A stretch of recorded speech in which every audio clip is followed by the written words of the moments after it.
Morning again. My name is Justin Fitzgerald. I serve as director of our Office for Service Learning and Civic Engagement. You are now sitting here as part of our community partner workshop that we do once a term. So summer, fall, and spring. And I see some familiar faces. Raise your hand if this is your first time coming to a workshop. Excellent. Okay. And keep your hand raised or raise your hand again if you are coming to the workshop for the first time and you are new to your organization. Okay, excellent. So we have a good mix based on everything that we saw on the registration. We have a good mix of individuals who have been a partner of ours for a really long time through service learning, who your organization has been a partner of ours, but you have not been part of that. And then brand new people who are learning everything. And so we're going to try to cover all the bases today to make sure that you know all the opportunities that exist at FGCU for you to engage with not just our students, but also our faculty and staff. There are some big opportunities in that way as well. So like I said, my name is Justin Fitzgerald. I serve as director, but I have a full team with me. So at registration, you probably already met. Kelly is our coordinator of service learning, and she works with primarily our first and second year students, getting them engaged from the moment they step onto campus. And then Lisa here, if you haven't met Lisa, this is Lisa. She works primarily as our coordinator for student progress to help students reach their graduation requirements. So if you are brand new to this whole thing, one of the most unique and special things about FGCU is that we have a graduation requirement for all undergraduate students. That is very unique. There's only one other public institution in the entire country that we know of that has a graduation requirement for service learning for all undergraduate students. Other universities, you might find some requirements like that for very specific majors, like if you're a social work major or something. But here, we say this is something that every student, in order to have a degree from FGCU, that we should have. Thanks. Yay, Lisa. Give it up for Lisa, making our clicker work.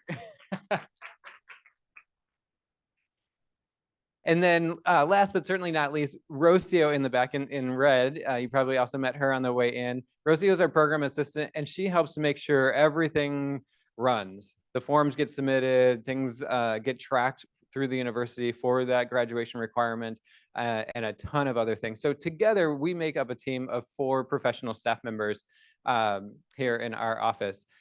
I do want to point out, though, that our office is actually just one of 3 offices in an experiential learning department. So when we talk about experiential learning, we are talking about getting students learning by doing, is what we say. So when students are out there learning and doing, they can make more meaning, I should say, than what they can get out of just sitting in a classroom reading a textbook. So if a student here at FGCU is taking sociology, or they're taking psychology or accounting, we are looking at all of you for how can they apply what they're doing in the classroom, what they're learning in the classroom, how can they apply that to needs that you have in the community? So that graduation requirement that I mentioned, it can be fulfilled with any nonprofit or government agency in the entire world. So they're not confined to Southwest Florida, but as FGCU, we really exist to serve this 5-county region. So we encourage our students to work with each of you as leading nonprofits and government agencies here in Southwest Florida. That said, service learning is only one way for them to get experience and to learn by doing. Another way, and it is separate, sometimes our agencies get sometimes confused about this, so we want to make sure everyone understands the difference. Another way is internships. Has anybody ever had an FGCU intern? Excellent, excellent. So we strongly encourage you to do that as well. However, that is different than service learning. So service learning is looking at what skills does the student already have that they can bring to you. So either they're learning it in class or they already have it. So maybe social media, maybe it's, maybe they're in their senior year of accounting and they've been studying business practices for the last 3 years, and they now have some skill sets that they can bring to you. But service learning is about what can they bring to you and how can they help fill a need for you.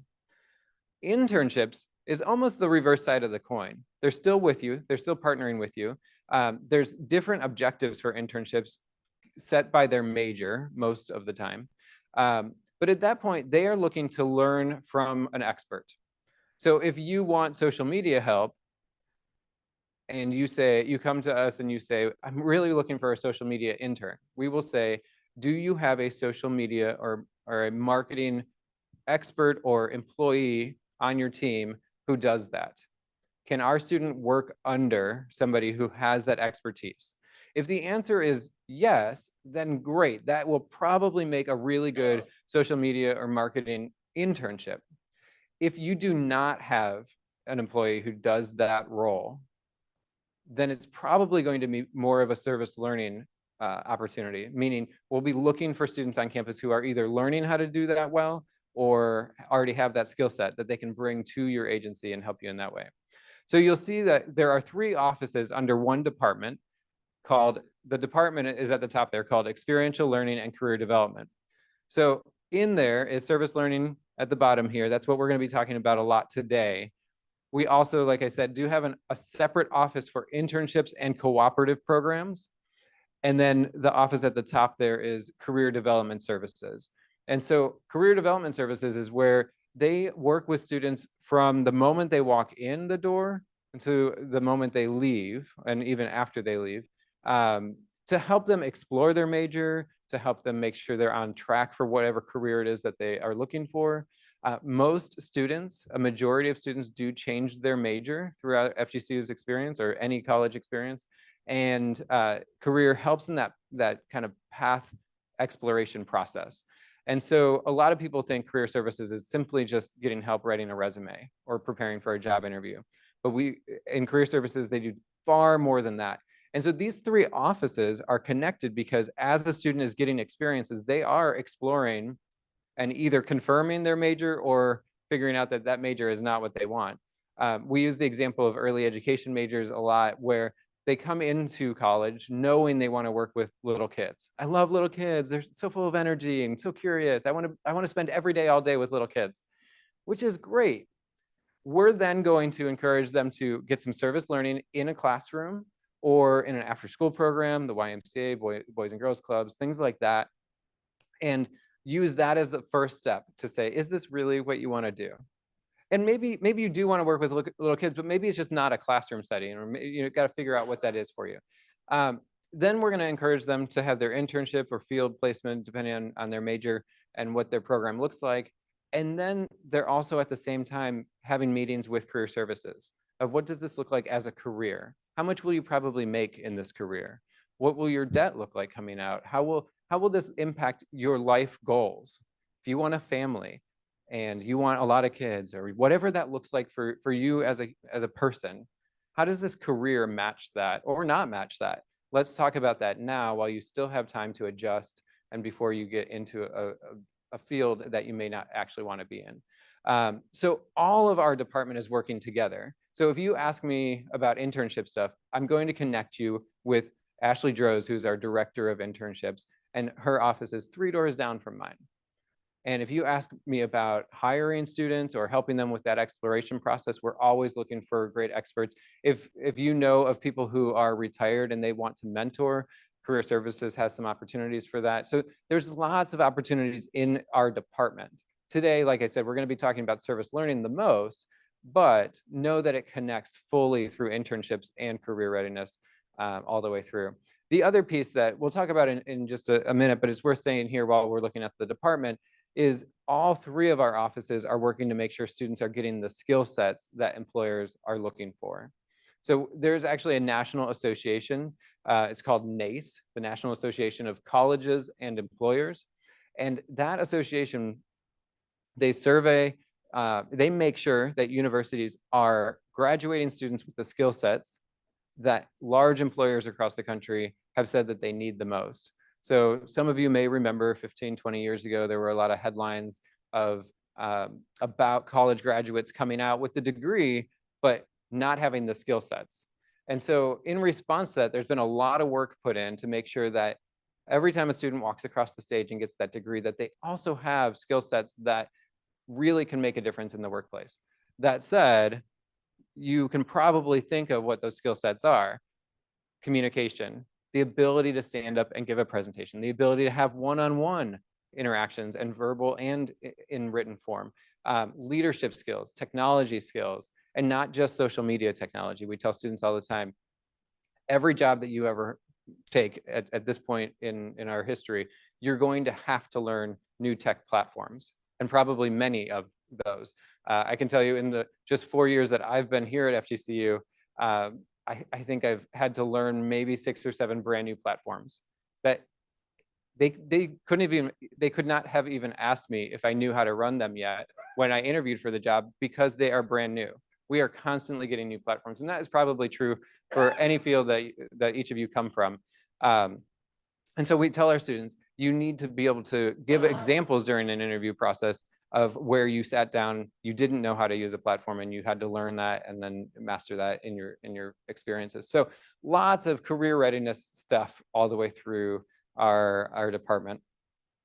And I'll open for questions at many times. So I do want this to be as conversational as possible, but any questions on our department, what that looks like, internships, that kind of stuff? Okay, clear so far, great. And just some logistics, if you need at all, there are snacks in the back. Feel free to get up at any point and grab snacks in the back, bananas, granola bars, that sort of stuff. We will have lunch coming at noon.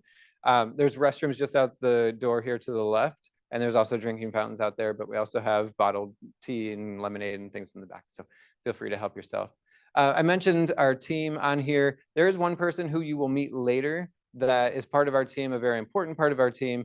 And I'll mention her now, Jamie Wilson. She's actually a faculty member here, and she works with us kind of like as a side gig, if you will. And she does that because her faculty roles, so she teaches 4 classes, and her faculty roles have her teaching classes that have service learning integrated into the classroom.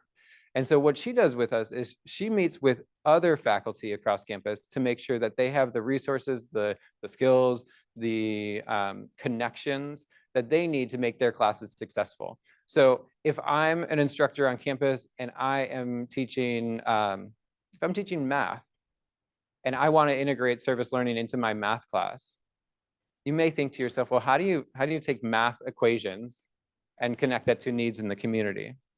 Well, they can meet with myself, or because I'm one person and there's thousands of faculty and staff, myself or Jamie, and we can work through the assignments that they have and where they connect to needs in the community. So we know that a lot of after-school programs actually really want students to come in and mentor on math. So that may be a really great opportunity for our students to practice what they're learning in the classroom and take it into high schools or after-school programs and practice their math skill sets at that point. But whatever the class is, and I tell people all the time, think about any university, but especially FGCU, we have students studying everything from water quality to math to, there's a class that we were just meeting with a faculty member on buyer, something, I forget the exact title, but something around the decision-making process for buyers. Every time you purchase or I purchase something, they study why we purchase one thing over another and how we make those decisions. And then how happy are we with that product and what makes us happy and return to purchase that product again versus not purchase that product again. Those things are being studied all across. So every topic you can think of, we have students studying it, and we have faculty designing courses around it. Every student and every faculty member is an opportunity for you to have some need filled in your agency. So maybe you don't sell a product, maybe you do sell a product, maybe you're a nonprofit and you have a kind of entrepreneurship type of wing. Taste of Immokalee, I don't think, is anyone here from Taste of Immokalee? Or now their entrepreneurship wing is Impact. That's what they do. And they are interested in what makes people buy a product. So we're able to make those connections across the university for you. So whatever it is that you do, whatever it is that you're aiming to do, whatever long-term goals that you might have, short-term goals, we probably have faculty and students that are studying that or studying something that would be able to help you in that process. So Jamie's a really good contact. You'll get to meet her later. And then we have a great student team. One of the things I'll talk about today is how you request students, how you say, hey, we need 20 students to help with this after school program every Monday for the next 12 months. You're going to have a form that you fill out. Many of you who's filled out this form before to request students. So many of you have already filled out that form. When you fill out that form, it actually comes into our students, and some of our student leaders, they revise it, they review it, revise it if they need to, and then they post it for all of campus. And so those student leaders, a lot of times you might not be talking with a professional staff member. Our student leaders are really great. They're really qualified. They do really good work, and they help us in a lot of ways. Another is our guided trips. So we have students on our team who lead small groups of students out into the community every week. So if you think to yourself and you're like, oh, I would love to have maybe like 10 to 12 FGCU students come out and serve with us on a weekly basis. Well, we have student leaders who we pay and they guide the trip. They lead the trip out there to do whatever it is that you want done for you. They are fantastic leaders. They're mature. They're ready to make the group feel comfortable. One of the reasons we started those trips, those small group trips, is that students, especially first year students, or if they're students that are new to the area, they don't always feel comfortable going somewhere they've never been out in Southwest Florida and with people that they've never met, and they might feel uncomfortable about that. And so this gives a chance for small groups of FGCU students to gather together and to go out and serve together and to at least have the camaraderie of one another. If you are at all interested in that, we are actually booking our guided trips, our weekly guided trips for the rest of November and December, and we're really trying to plan out all of spring semester as well. So please contact myself or talk with Lisa or Kelly, and we'll get you worked into the schedule for the rest of November, December, and the coming term. One of the things I always point out is that, yes, classes stop in December. I think the last day of class is around December 15th, somewhere around there. But we do have a number of students who stick around either because they live locally or because their apartment is here and they're only planning to go home on Christmas Day and New Year's Day or something around those means. And so keep in mind that a lot of our students are still in the area and they are happy to help even in the off times, even when FGCU isn't in class session. They're still happy to help. So make sure you're posting opportunities and sharing those opportunities that you have maybe over the holidays as well. You won't have as large of a response from our student body. Certainly, you know, there's 16,000 students all the other times of the year, but you will still have some students who are interested in serving with you during that time. You also have to think this is a graduation requirement, so it's something they, you know, we hate to say this, but it's something they have to get done in order to graduate. And so for students who are not taking service learning in the classroom, they're not signing up for classes where service learning is integrated in the class, sometimes the break time is their best time to engage in the community and to get those hours kind of done, as they might say. Yes.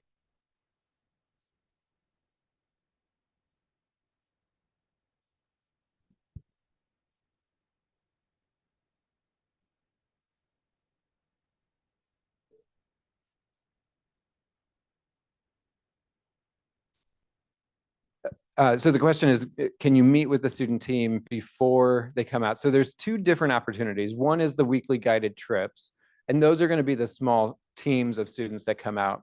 And so Lisa or Kelly would really be your contact to talk through what it is that that team is going to do, coordinate that ahead of time. The other opportunity is where you fill out a form and it's a general post to all of campus. And so in that case, you can put in there whatever you need. We have some organizations that say, here's what we need. We need someone to come every Monday and mentor our students in middle school. And they will put in there, if you want to do this opportunity, you need to meet with us for a 2-hour training or a 3-hour training before you even start. So you can certainly put in your post, you need to meet with me beforehand. We'll talk through what this looks like, and then we'll schedule you out. So you can really tailor that post, that general post that goes out to campus, however you would like. And like I said, if it's the guided trip, you would want to have that conversation with Lisa or Kelly. Good question. Other questions? Okay. Oh, this is popping up a little weird here, but you know, we talked about all the different pieces, the internships, the career readiness, and then the service learning. I always like to just make sure that people understand, that everyone understands, and this is a lesson also for our students and our faculty at times, what service learning really is. And service learning, as it says, is a method of teaching, learning, and reflecting that combines academic classroom curriculum with meaningful service that meets actual needs. So you see some bolded words up there, the teaching, learning, and reflecting, but it's combining classroom curriculum and meeting actual needs. So this is where we tell faculty all the time, if you have an assignment, like many classes have a research paper, and they will tell the students, hey, I'm just here to teach you how to do research. Pick whatever topic you want. And so the students will go out and pick something about, like their favorite animal or something where they're learning how to do research, they're accomplishing the goal of the class, but they aren't engaging in a need in the community. We tell those faculty members, hey, instead of telling them they can go pick whatever topic they want, we will gather opportunities from the community. We will gather needs, things you all need researched, and we will provide a menu to that faculty member. And then instead of the faculty member saying, pick any topic you want, they now say, pick a topic from this list of 10 opportunities in the community, 10 needs in the community that you are still going to learn how to do research, but you're also, while you're doing that, you're going to fill a need in the community. So we really try to take it from hypothetical, which is what, if a class at FGCU doesn't have service learning in it, a lot of times it is hypothetical information. It's take this fake set of data and do something with it. Crunch it, make it into pie charts, make it into visual aids, whatever that looks like. And we say, don't use hypothetical information. We will gather real needs from the community and we will hand them to you, faculty member. Please use this real information. And then when it's done, the faculty member makes sure it's all correct and we hand it back to you as the agency. So service learning really is far more than volunteerism. We have really come to a point where we tell students, if you are not studying to be a veterinarian, or you are not hoping to be an entrepreneur and open a dog kennel one day, if you're not hoping to open a dog kennel, you're not hoping to be a veterinarian, please do not go clean out dog kennels for 80 hours and call that your graduation requirement, because it doesn't connect to their major. It doesn't connect to their coursework. And service learning is that connection of meeting needs in the community, so service, with learning. What are they learning in their classroom? And so, yes, our students can absolutely come and help you set up tables for your gala. However, I would strongly encourage you to think far beyond that. That is really volunteerism. And we're happy to help the community in that way, but it doesn't fulfill the intent of the graduation requirement for our students and the learning that's really possible.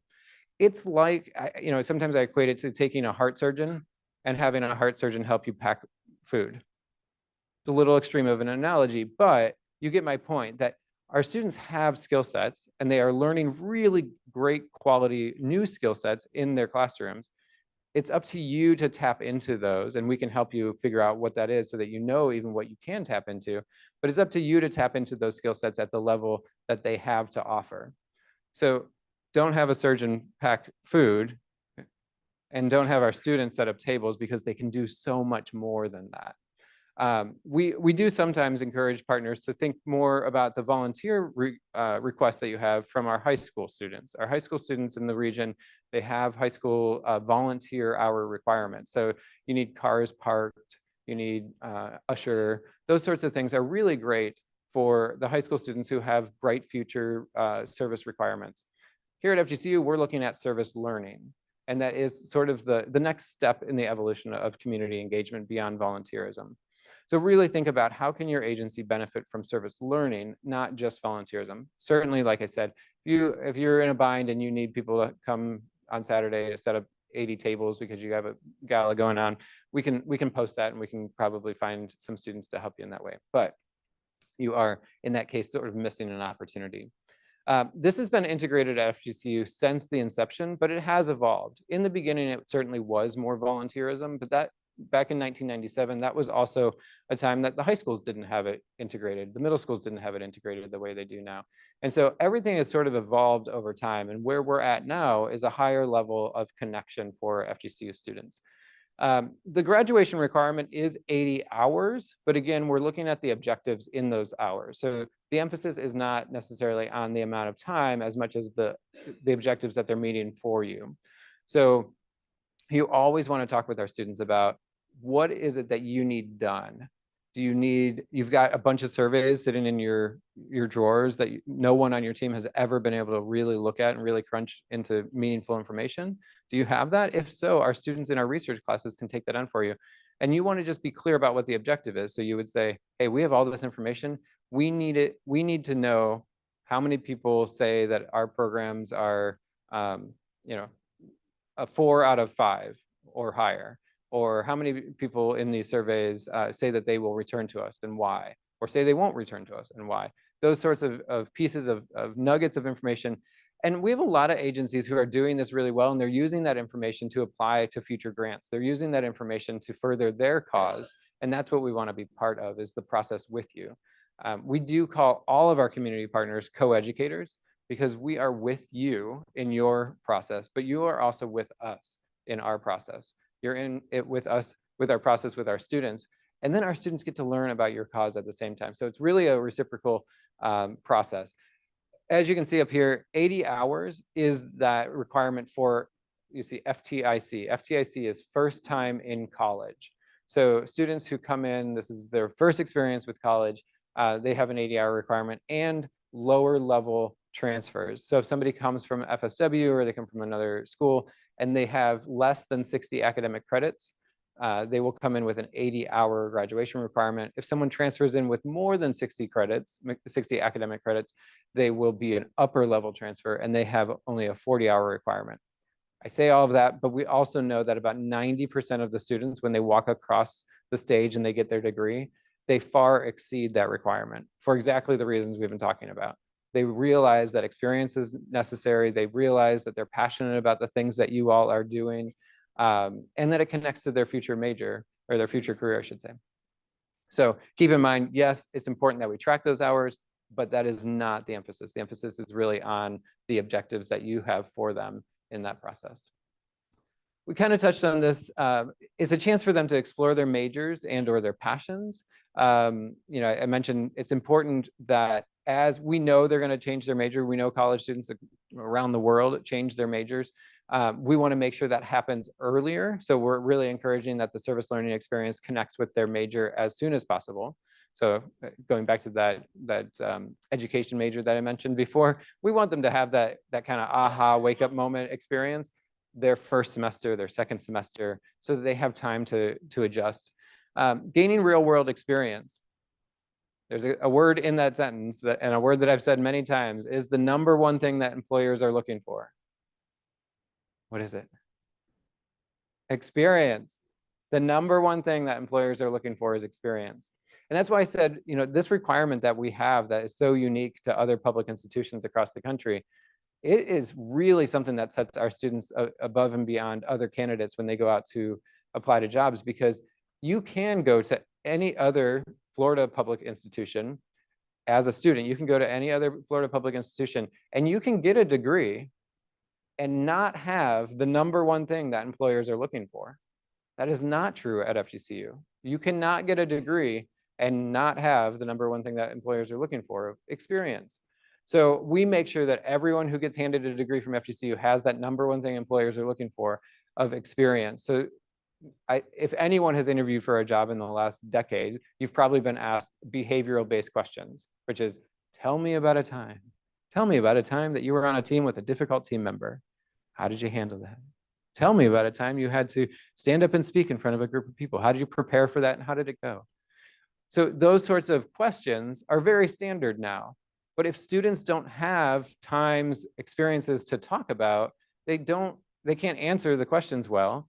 And even if what we know to be true is students who have more experience also not only get hired at higher rates, but they also get hired at higher pay rates, which is really crucial for the rest of their life. We know if you start your first job at one pay rate, you are far more likely to make more throughout your entire life.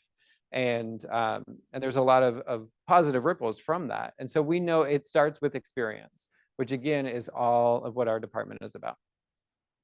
I mentioned developing career readiness skills already, and building community is really big. And I don't just mean building community as in Southwest Florida community, but building community for the student. So a lot of our students are new to the region. They're from New York, New Jersey, Midwest, and they are new to the region. So when they come to you, it's a connection. It starts to feel a little more like home because they know you, they know your organization. They no longer just drive the path between FGCU and Target. Now it's branched a little bit further, and you are the face that they now know in Southwest Florida. So it's those experiences with you where it starts to feel a little more like a community for them. And so you're an important piece of that process. We also know that students who feel connected to the region and to the university within their first 6 to 8 months of being here, that they are far more likely to stay, not transfer or not drop out, and they are far more likely to graduate in 4 years or less, which is huge for the state. If you pay attention at all to higher education in the state of Florida, there's a lot of initiatives, and it's even tied to our funding, every public institution's funding for students to graduate in 4 years or less. And so you play a vital piece in that. If we can help students feel connected, less alone, I mean, everyone wants to feel less alone, right? So metrics and funding aside, it's a goal that we all have, and you play a huge piece in that. And so I don't want to downplay that for a second.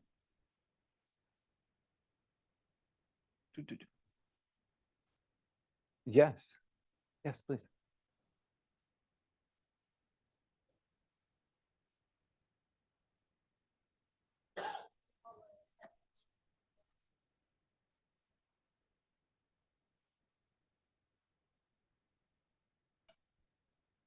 Yes.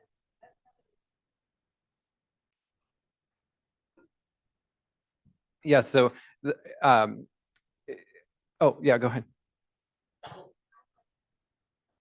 Please.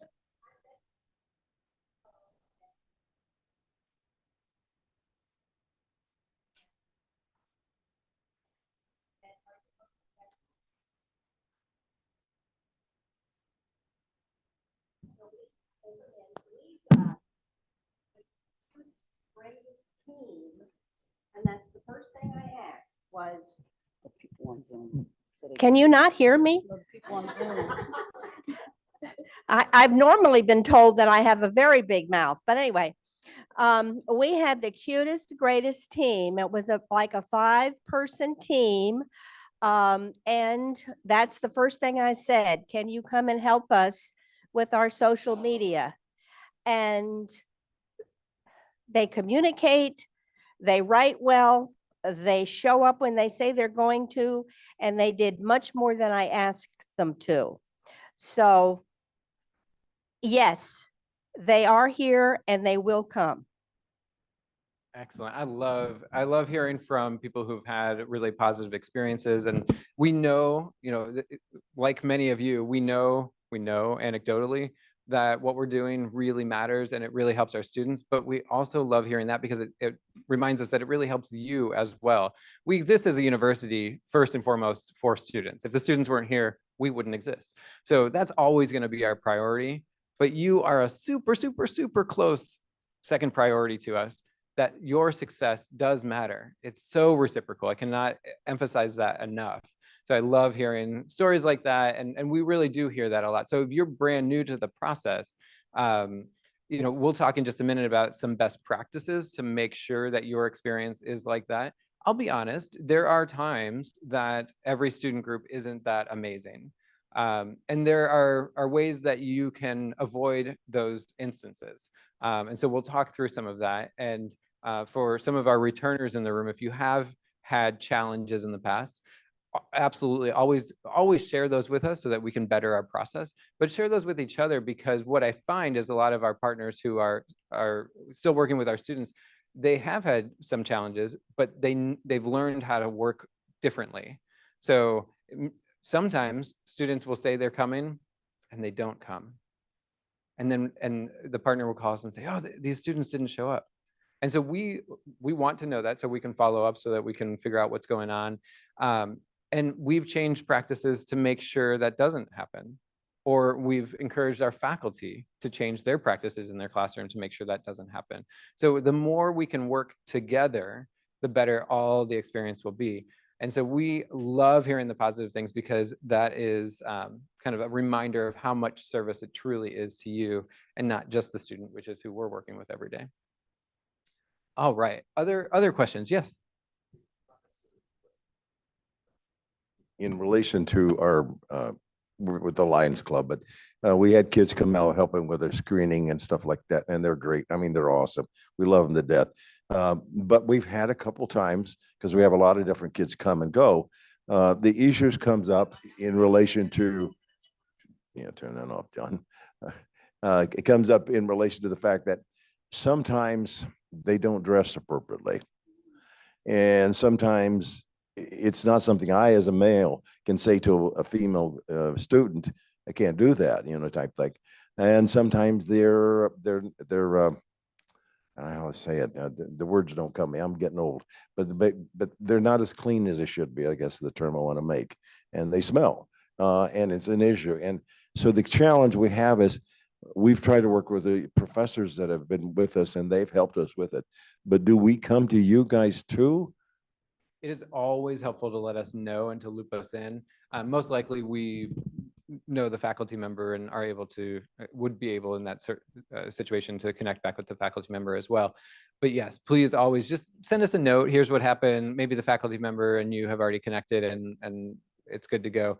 But the more you can loop us in, because we're looking, as our office, we're looking at the big picture of the entire campus.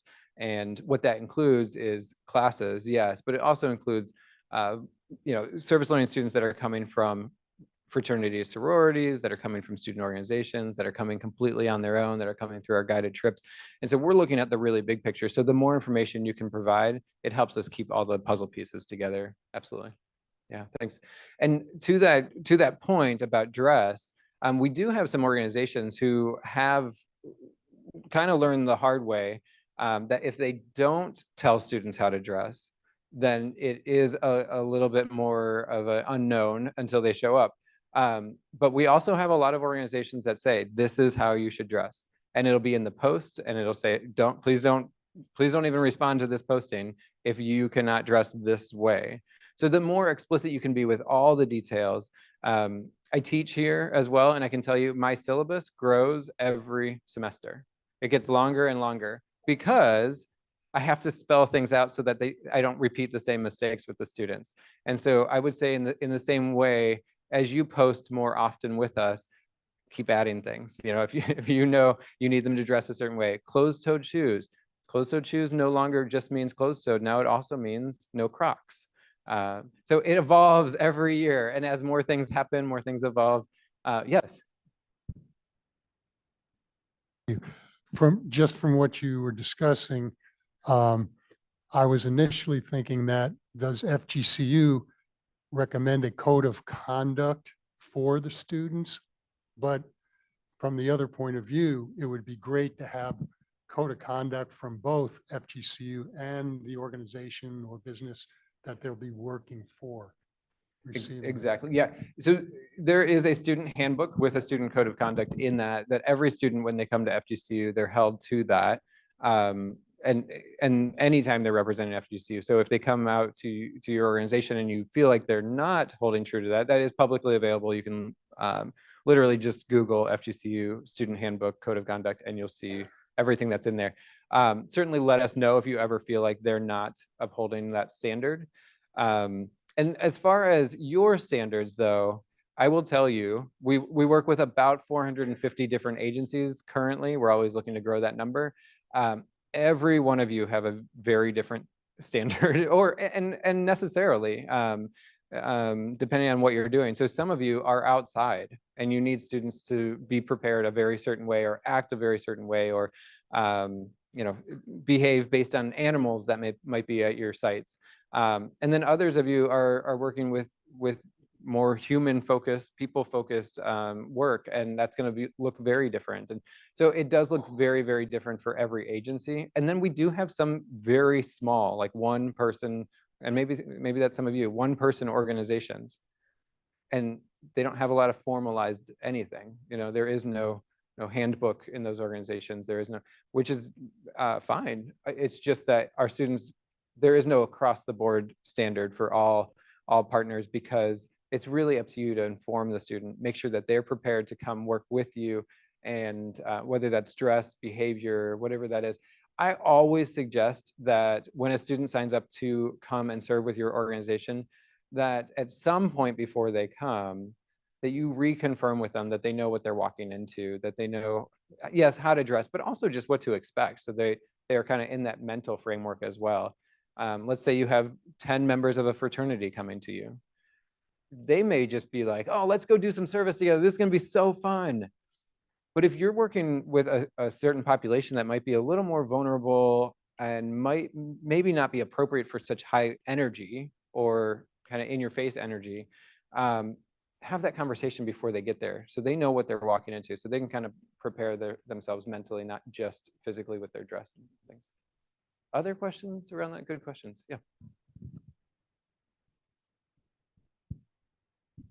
The issue related to the students that come to us is we screen all over Lee County. And for those students to get to those locations is a lot of time, one. And should I count the travel time as a part of their experience? One. And the other issue, the biggest issue for me is these kids don't have a lot of dimes in the pocket. And so they're putting money out of their pocket to pay for the gas to go to these screenings. Is there any way you can help us, or we can help them or deal with that? Yeah, great question. So is anyone here from Capfish? I can't remember if they registered or not. So Capfish is a organization out on Captiva. They've recently started tackling the gas issue by going to their funders or getting in-kind donations from gas stations to actually provide gas cards. So you cannot pay students. Pay cannot be involved with service learning experiences. Internships, yes. Service learning, no. So you can't pay students, but you can subsidize their gas. And so gas cards are getting increasingly popular as gas prices are what they are. So that is a big way to tackle that. We don't have any funding, unfortunately, at the university for students to travel, but travel time also does not count. So that is where gas cards can be really, really helpful. We tell students that it's the same as going to a job. So if I work at a restaurant that's 45 minutes away, that restaurant's not going to pay me for the 45-minute travel to get there. It does put an advantage, certainly, at organizations that are near campus. However, we do have a lot of students who live in Cape Coral. They commute here Tuesdays and Thursdays for classes, and then they go back home. And pick your part of the region. They live in Naples. They live in Charlotte. We have students who live in Charlotte County and just come down 2 days a week. So certainly don't let that discourage you. We can target those opportunities that you post. So did you say you're in Bonita Springs? Just Lee County in general. So you're at kind of an advantage, certainly. We serve all 5 counties. So we do hear more from organizations like Charlotte County who say, like, how can we get students up here? What does this look like? I would also press, I'll talk here in just a minute about some events throughout the year, but I would also emphasize our days of service. We, on our large days of service, on Saturday mornings, we'll gather usually around 200, 300 students, put them on buses and send the buses to different sites. That is sometimes an opportunity for us because at that point, we're paying the transportation. So that's sometimes an opportunity to get them to a little bit further away distances. And so we can talk about that. What's that? You don't need that many. You don't need a bus load. Yeah, so hopefully that answers your question. Other questions? Yeah. Hi, thank you. Mine is sort of related to that. We had a student, I'm with Dress for Success, Southwest Florida. And so we have dressed some of the students here at FGCU for career and internship fairs. We've visited here. So we were at your service learning training or day, not training, but service learning fair. Fair, thank you. And one of the students, she came with us, or she drove on her own to LaBelle, to the United Way. We were having an event there with our mobile boutique.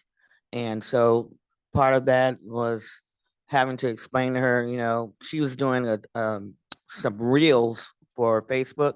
So how to photograph, because people are changing clothes or this or that. So we had to go over different things like that for privacy, and she did an excellent job.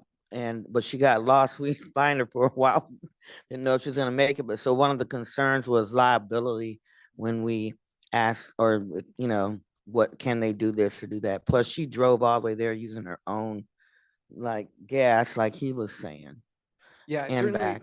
And there are different, gas cards are just one example, but you can incentivize with, we've had theaters, Naples Players Club and others provide tickets to events, or if you get a donation from someone and you're like, well, we're not going to use this, I don't know, this, yeah, breakfast somewhere or gift certificate or something, you can certainly provide that as incentive. Was it Ella? Was it Ella that was your student? She's in my class. I heard about I heard about that.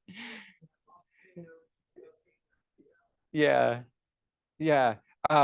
So yeah, I think you did a great thing there, which is prepped her for what can you film, what can you not film, to make sure you're getting the product that you can really use.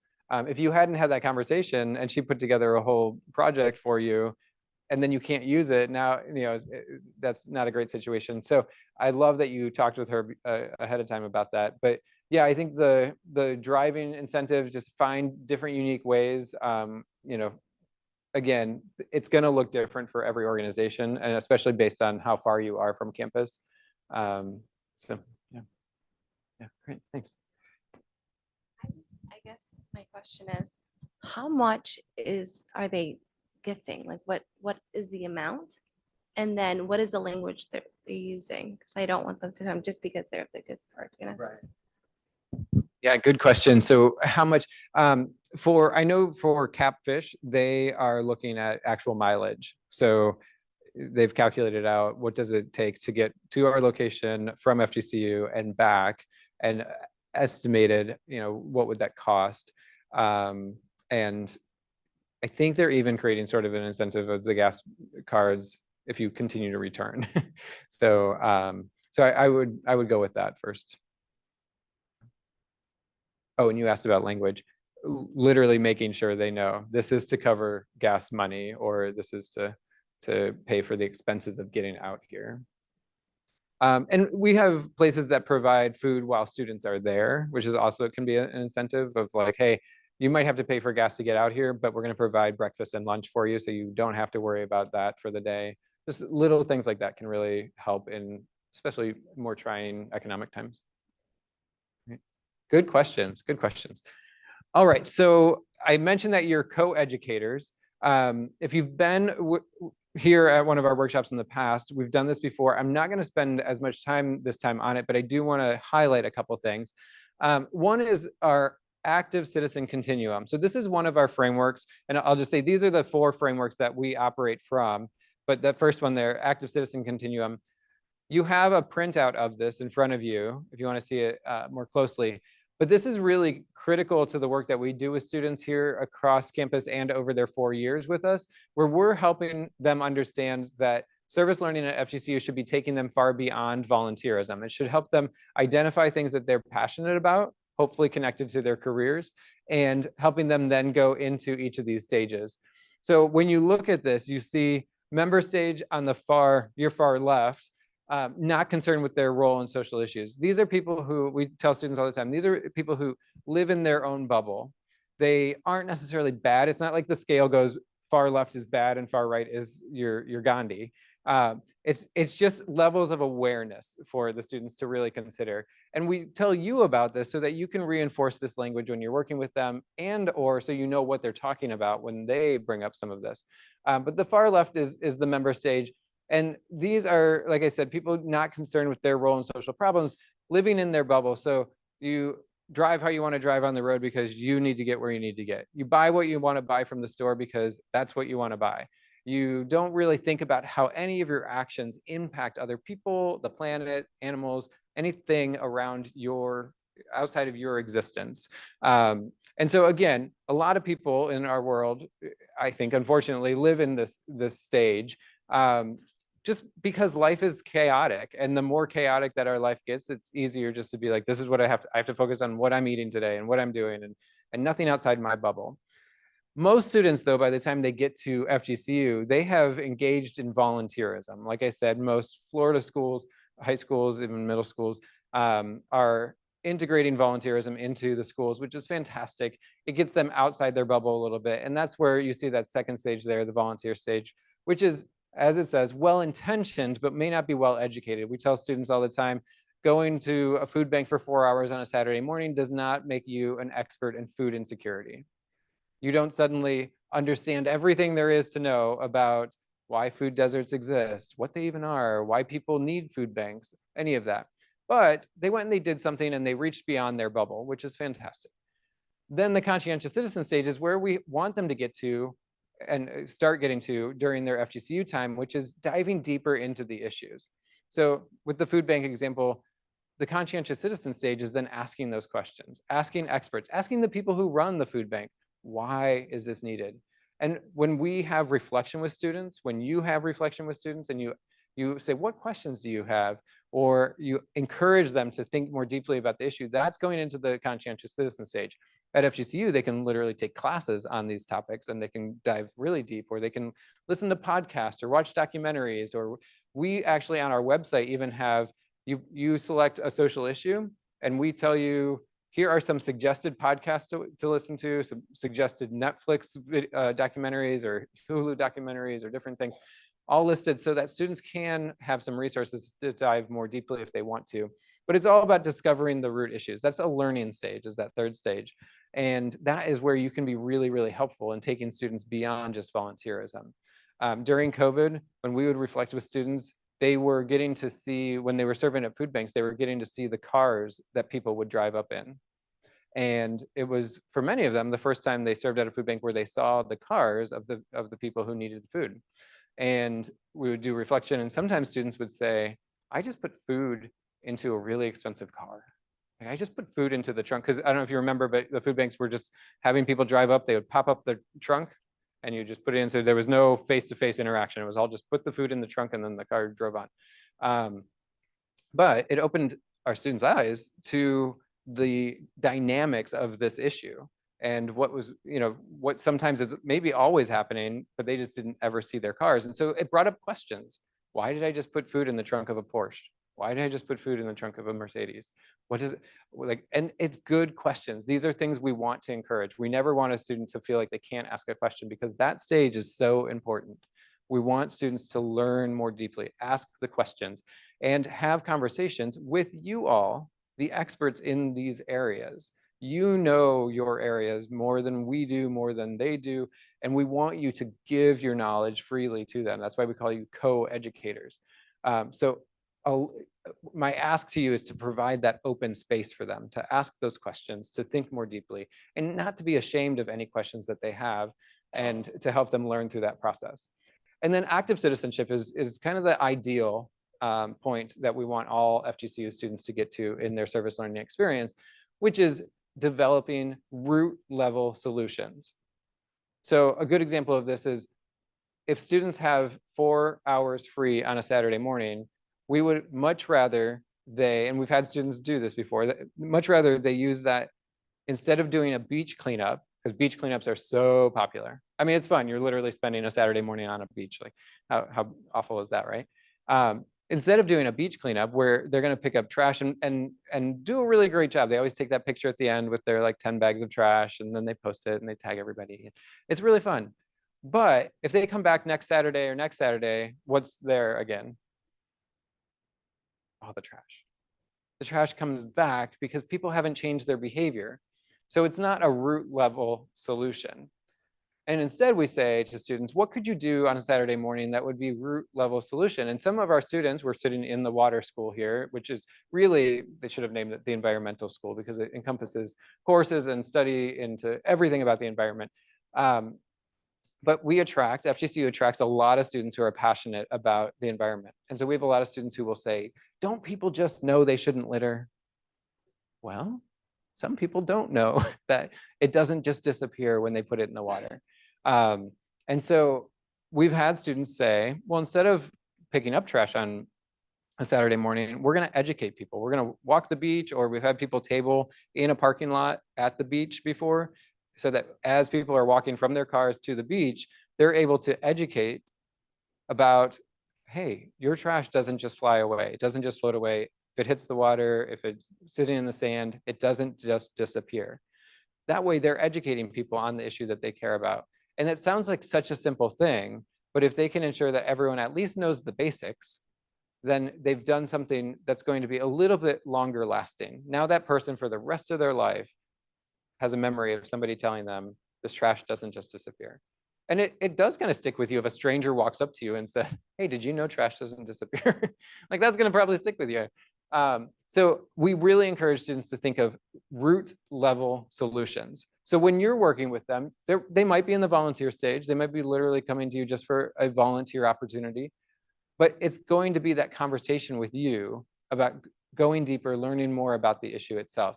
So what we don't have time for is on the back of your printout, you see the printout of the active citizen continuum. On the back there is the 3 stages listed: volunteer stage, the conscientious citizen stage, and the active citizen stage. I would encourage you with your team, or if you're a team of one, carve out some time to think through, how does your organization engage students in each of those areas? What volunteer opportunities do you provide? What conscientious citizen opportunities do you provide? Do you have speakers that come? Do you bring speakers to the region to talk about the issue that you address? Do you have online trainings that you could provide to our students? Do you have, what is it that you could provide to our students or engage with our students in that would allow them to go deeper into the issue? And then active citizen, what root level work are you doing that you could bring our students in on? Or are you available for mentoring and guiding students on campus who have root level solutions in mind, but they need guidance from an expert on the ground? So really think about those 3 stages. They're really critical for our students. Yeah. Yeah. I am one of those beach cleanup people. But I guess my question is, we do have speakers that come, but I don't know how to leverage the 80 kids that came to our beach cleanups and say, hey, we do have that speaker. Like, how do I do that? Another question is the check-in and out. Like I wish that we had like a more efficient way. So like I would love to know if anybody else, because we have 80 kids at once coming. So like the chicken and out, like who else is doing it efficiently? Yeah, good questions. So I should have said, and I meant to say this, and I usually do tell students, all stages are important. So we absolutely are great with the volunteer stage because it gets people interested. We have a lot of students who, especially our days of service, where I said we put them on buses and they go out, who end up on a bus going to a site that they would never have picked. And they come back and they're like, I loved this. And many times that's the environment, sometimes it's kids or animals or whatever. So I certainly don't want to say that's, but when it is attached to a class, we want them to really be diving deep. They've got those 16 weeks to go much deeper with it. But as far as check in and check out, some organizations have certain software that you use. Raise your hand if you have a software like check in, check out for volunteers. I know some organizations do. So we see success with that for you to be able to keep track of it. There are some free apps as well, and I don't know them off the top of my head, but I've had organizations tell me about them in the past, so I can get back to you on some of those free apps that kind of serve as a time card sort of deal. The hard part about that is they can clock in and clock out whenever they want. So there's not a lot of accountability, which is kind of as a tracking tool. And so we can brainstorm more for like what would work best for you, because I know you're out in the field when they're checking in. So we can brainstorm some of that. Anybody have thoughts that you want to share on that topic of volunteers checking in and checking out while you're out in the field? Yeah.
So it was Floris and now it's Mysil? A Flourish. Okay.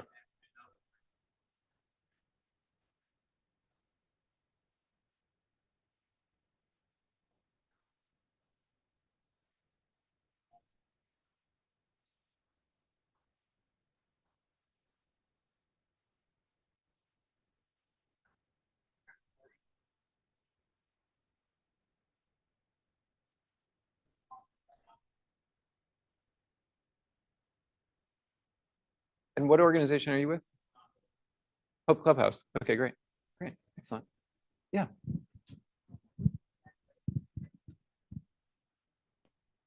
Hi, I work with the United Way, and I know that a lot of our partner agencies are posting their opportunities on our website.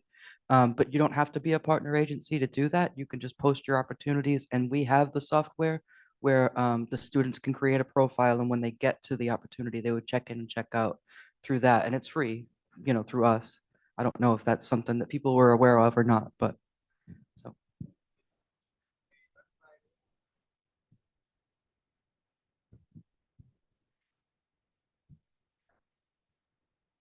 Can they check in while they're there, like on their phone?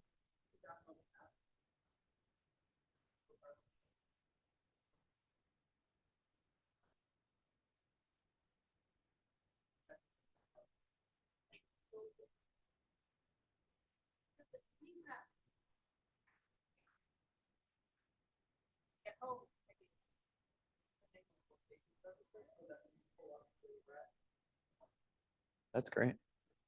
And over lunch, we'll have a mix and mingle time. And I encourage you to talk about this and use each other's resources. Oh, Lisa's got you right. I know. Yes, I work for Special Olympics, and so we have about 100 or sometimes 150 that check in. But because we are working with the vulnerable population and athletes with intellectual disability, we still have to see the students face to face. It's not easy, but I prepare them beforehand. I give them a handbook, how we work with those with intellectual disabilities, what we can and can't say. Most are way advanced. I mean, I don't even really have to do that, but I still have to have a Class B form. But I just make it, I kind of have them come in stages, and it goes really smooth. In fact, our last competition, Fall Classic, the health department here, they had over 50 students come, and they were amazing and how they worked with our athletes. So I can't say enough about the students here. That's great to hear. Yeah, in the back.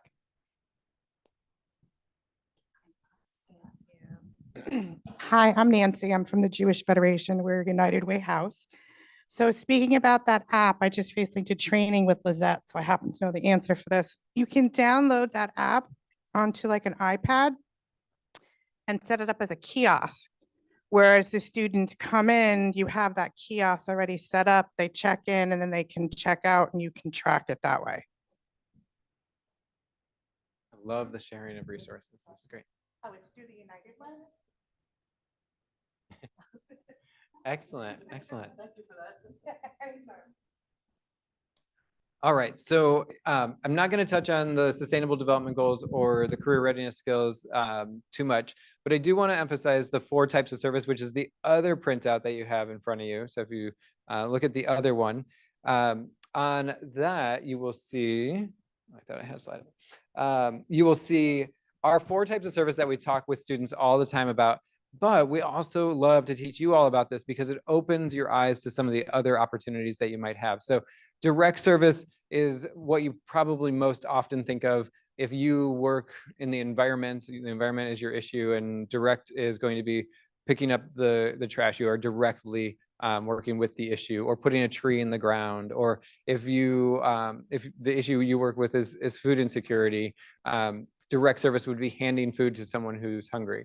Indirect is going to be all the kind of administrative stuff that we might think of, the behind the scenes, the checking volunteers in and out, the inventorying food at the food bank, boxing food, those sorts of things are indirect. Helping to answer phones and emails and things like that. It's all indirect. Advocacy, though, and research, so the 2 types of service on the far right are really great areas that don't get tapped into as much. So we really strongly encourage you to think about what could your organizations offer as opportunities for students to serve in these ways. Advocacy is raising awareness about the issue that you touch, or raising awareness of your organization, or teaching people in general. So teaching, educating, raising awareness, any of those forms. I always say to students, because a lot of times students will say to me, either with my instructor hat on or with my director of this office hat on, students will come and they'll say, there's an organization I really want to work for. I reached out to them and they said that they really didn't have anything I could help with. And they're kind of crushed because the students really had their heart set on this organization. And I get it at first glance, but I tell them, actually go back and ask them this question. Ask them, do 100% of people in Southwest Florida know that you exist and know why you exist? If I ask each one of you that question, do 100% of people in Southwest Florida know that you exist and know why you exist? Your answer is probably no. 100% of people, even the United Way, even a well-known name like United Way, I don't know that 100% of people know why the United Way exists. So that is an opportunity, and the students can then help you raise awareness of your organization, or raise awareness for why you exist, or the issue that you work on.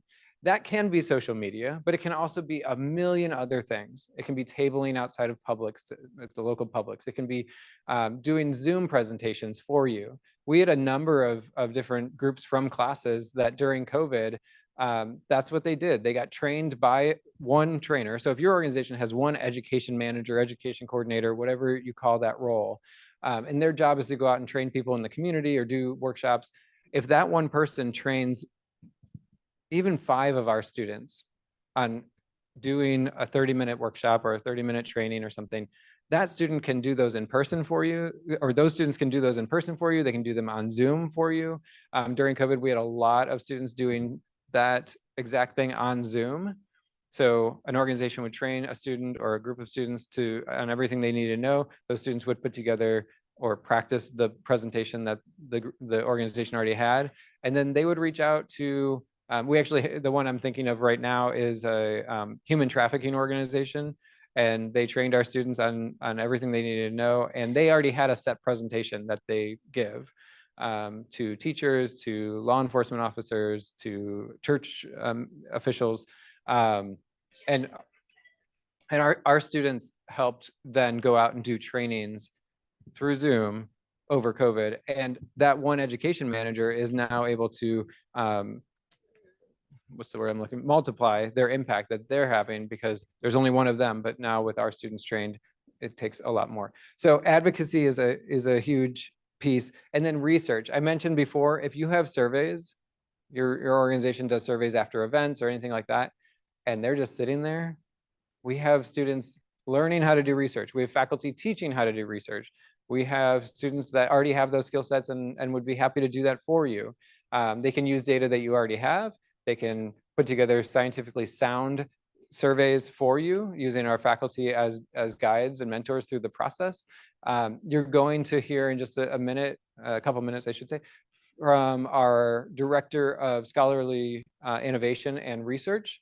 And she is the first person I call when a community partner comes to me and says, hey, we need to know the impact we're having in Southwest Florida. We need to know what that translates to financial impact, what that translates to economic impact, what that translates, all these things. And I call up Melody and I say, Melody, we got another great project idea. Is anyone from Love Inc. in here? They were at our last workshop. We are currently working with Love Inc. and some of our faculty to do a I'll say a medium length study on the impact that Airbnb, VRBO, those type of rentals have on affordability of housing in Southwest Florida. And so our faculty are diving in on that. They're like, ooh, great idea. Let's do this. So if you have an idea, we have faculty who can probably take that on for you. And then our students come alongside the faculty and they learn how to do all of that research. So really great stuff can happen in all 4 types of those types of service. I'm going to jump through that. Oh, there's the slide. Okay, this is on the back side of that page. And again, we don't have time to dive into it right now, but I do want you to think through in the future, how can your organization engage our students in each of those 4 types of service? So certainly think through that with your team or on your own. If you ever need help, we can help you brainstorm in all 4 of those areas. All right. So yes, continue, grab snacks, grab drinks, use the restroom. We're gonna keep chugging along. We'll take a break in like 10 minutes, but feel free, whatever you need to do, feel free to do that. Engaging with FGCU students. So we've talked about the concepts, the ideas here a lot. I want to kind of get into some of the nitty gritty of how do you do this? What does this actually look like? What are the mechanics of this? So the first thing is our getting started page on our website. Raise your hand if you know that you are in our database. Great. That's really good because I think we followed up with anyone who wasn't already in our database. I'm gonna exit out of this actually so that I can bring up our page here. So I want to remind you of some resources that are right here on our website. So this is our website. I'm also gonna see if I can zoom that in a little. These 4 buttons at the top are the most used areas of our website for students. So if you're ever working with a student and they say, I don't know how to track my hours, or you just want to know how does a student track their hours to get credit for that time that they spend with you, everything they need to know about tracking their hours is right here on the homepage of our website. You click track your hours, and most of our students are using this button right here that says video guide. It's a 4-minute video of a screen share. Click here, do this, do this. They pull that video up on one side of their screen and they open another browser and they follow along and they enter their hours. So if you are ever curious of what they do, you can certainly pull that up yourself and see what they do. So that's this button here, calendar of events. If you're ever curious what we have coming up, then you can certainly click there, but our students do the same thing. Yeah.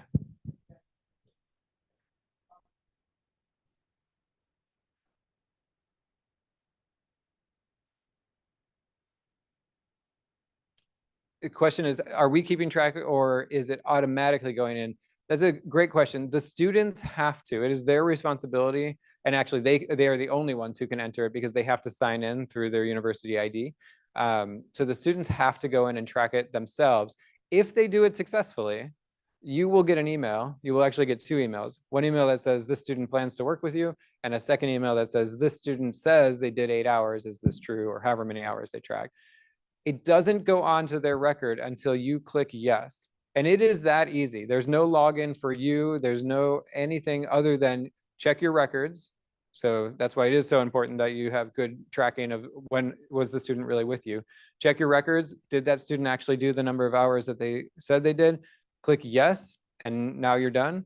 Or click no and enter a comment of, it can be no, they didn't do 8 hours, they did 16 hours and they're only putting 8. Or no, they didn't do these at all. I've never heard of this student. Yeah.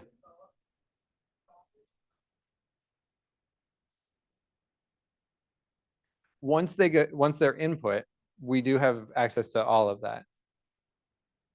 Are you thinking bigger picture?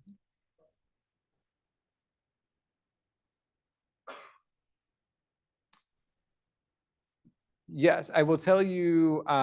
So the question is, could we pull a report more or less to tell you as an agency how many hours students have done with you? It's hard because students type in the name of your organization.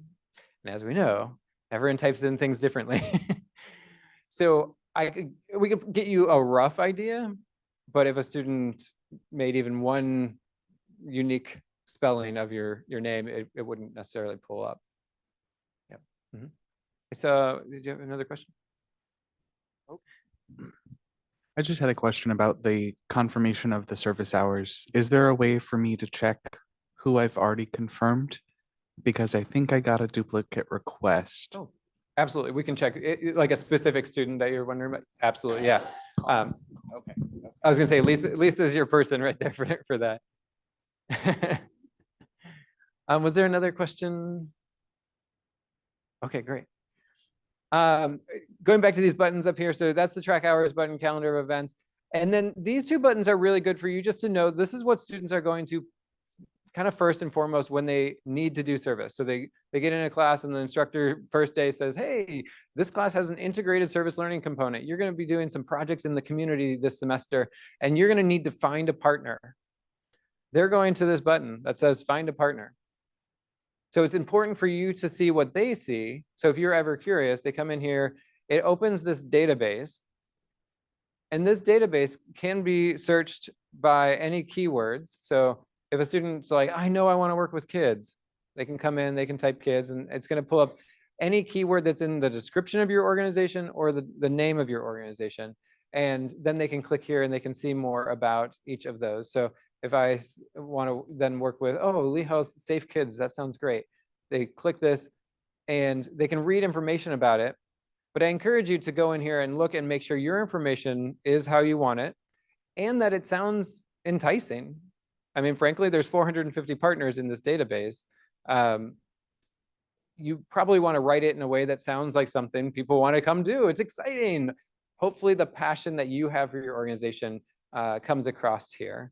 But your website, make sure your website's working, make sure all that. And if it's not, just send me an email or Lisa or Kelly, and we can get that updated for you. We try to keep it as easy as possible for all of you. There's no login. Just let us know. We will make the change for you. You don't have to log in and update your information or anything like that.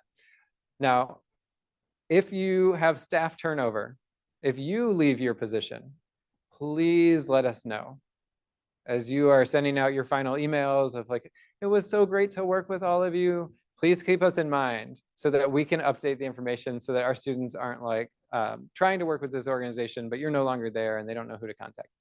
And then it is always a great idea to include phone and email. We do have students who will not call.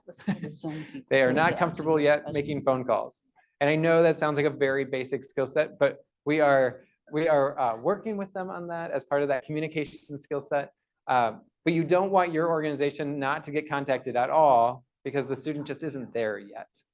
Maybe they're a first time in college, they're a freshman, they're maybe we have a lot of 17-year-olds and they're just not comfortable yet. So I wouldn't take yourself out and not put an email. Make sure there's email and phone number. Yes.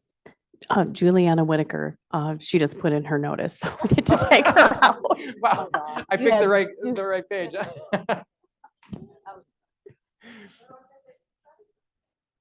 Safe Kids. Yes. Excellent. Well, good example. Yes, Safe Kids. And I also wanted to show, they can also do advanced search. So you want to make sure that you come up in the ways that you want here. So under county, they can search by county, they can search by category. So just make sure that you come up in the areas that you want to come up. And then map. Oh, and if you know of anyone who wants to join our database, you can send them this link as well to add agency, or I'll show you another page that you can send them as well. And then find service learning opportunities. So you're in the database. That's just kind of a static page where the students will find you and they will reach out to you and say, what do you have going on that I might be able to get involved with?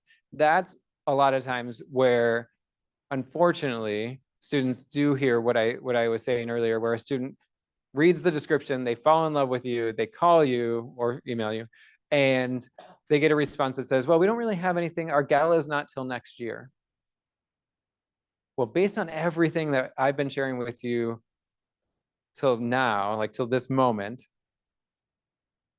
what do you think goes through my head when I hear there's nothing you can do for us? They're in the database, and then the student hears back, there's nothing you can do for us. Our gala is not till next year. I think, I need to call that partner. I need to call that partner because there's so much more they can do with us other than a one event once a year. And I don't want them to miss out on all that we can do for them. And I want this student who has read the description and has fallen in love with what this organization is doing. I want that student to have an opportunity to connect with the work that they're doing. So if you are in that situation where you're like, well, we only really do a couple of things a year, I would love to sit down and brainstorm some things in each of those categories of types of service and the active citizen continuum that we've been talking about. But like I said, this is static. They're just going to reach out to you. This is where students will say, hey, next Saturday, me and 10 of my fraternity brothers need a place to go do service, because our fraternity has this requirement that we do service once a month. We haven't done anything this month. Let's find a place to go. They're going to come in here, and this is what they see. So you fill out a form, and I said our team reviews it and then posts it for all of campus. This is then what it looks like. So our team will add a picture that hopefully matches. It's a little enticing. I strongly encourage you not to submit flyers that are too small like this, because as you can see right here, nobody can see that. So we're happy to post it because people ask us, please make sure you post this flyer. But it's better to, in your description of your post, put a link to the event, put a link to your website, put a link where they can find more information, and instead keep the image more straightforward. Like this tells me it's a luncheon, it's food related. This tells me it's something to do with fire department, so just keep it real basic. But it's great for you to come in here and see what they see, so that you can word your posting in a way that sounds enticing. You can have a picture that looks attractive, like people can see it and are immediately drawn to it. I can tell you, let's see, right now there's 140 opportunities in here. It ranges anywhere, and it changes daily because things expire or we get new requests. If you fill out the request form, we get it in here usually within 2 to 3 business days usually. And then you can see if I say, oh, I want to do this, every one of them includes how I would sign up for it.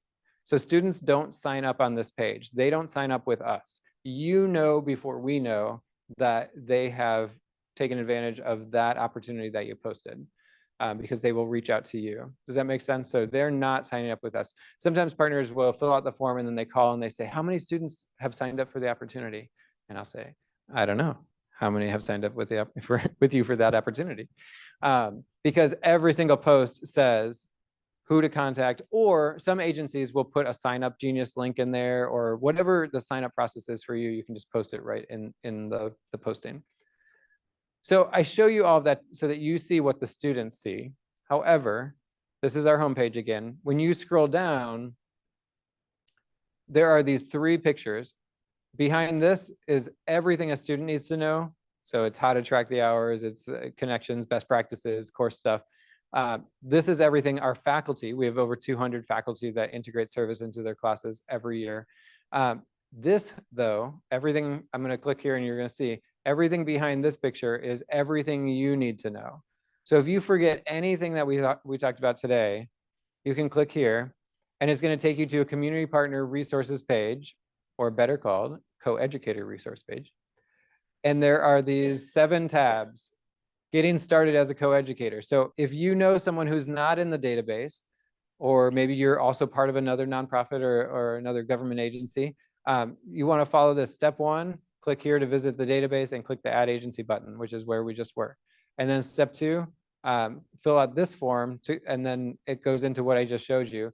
But this form is what many of you have probably filled out in the past. It continues to be the way to submit things to that page that I just showed you.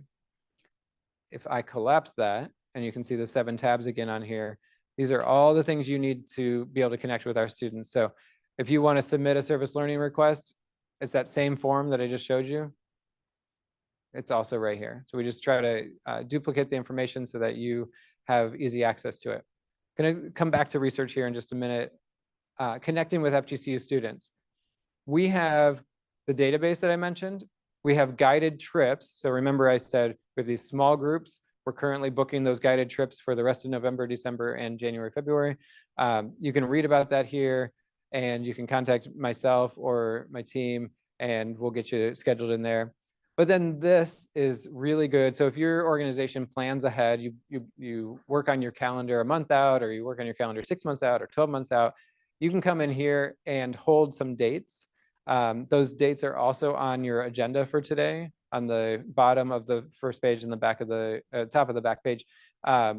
So these are in here. I mentioned we have 2 days of service. One is in August. That's what you see right up here where it says week of welcome day of service. And then the other one we just had last weekend, which was Make a Difference Day. And that's where we gather 200 to 300 students. We put them on buses and we send them out across the region. So if you're ever really interested in that, we can talk through what that looks like for your organization. If you have questions about how to verify hours, you can do that right here. Objective-based service learning, talked about this a little bit before, but it shouldn't be about hours. Yes, you may have students come to you and say, I need 8 hours for this class. We strongly encourage them not to do that, but sometimes it still happens. And what we encourage you to have a response of is, okay, let's talk about what you might be able to accomplish and really fulfill for us what needs you can fulfill for us in those 8 hours, and to instead redirect the conversation to the objective. And then if you had anyone who missed the workshop today, or if you want to see workshops from the past, we have a YouTube link right here. So we have an entire playlist of all of our workshops in the past that are all linked right here for past workshops, and future workshops are always linked right here. So I wanted to go over that so you know what your resources are. In just a minute, we're going to talk about those research-based projects, and Melody's in the back. She's going to join us here in just a couple minutes. But that is what I was saying before, of our students can do really great research for you. You can fill out this form that's linked right here where it says submit a research-based project request. So what I always encourage our partners to do is to come to our homepage. So come to this page, and then you come down, click on Community Partner Resources, and bookmark this in your browser on whatever computer you use on a daily basis. Bookmark this, because again, it has every link that you're going to need, whether you want to sign up for future workshops, you want to come to the Service Learning Fair in January, you want to, whatever it is, it's going to be linked on this page. So this is a page certainly to remember. Any questions about that? Yes, perfect.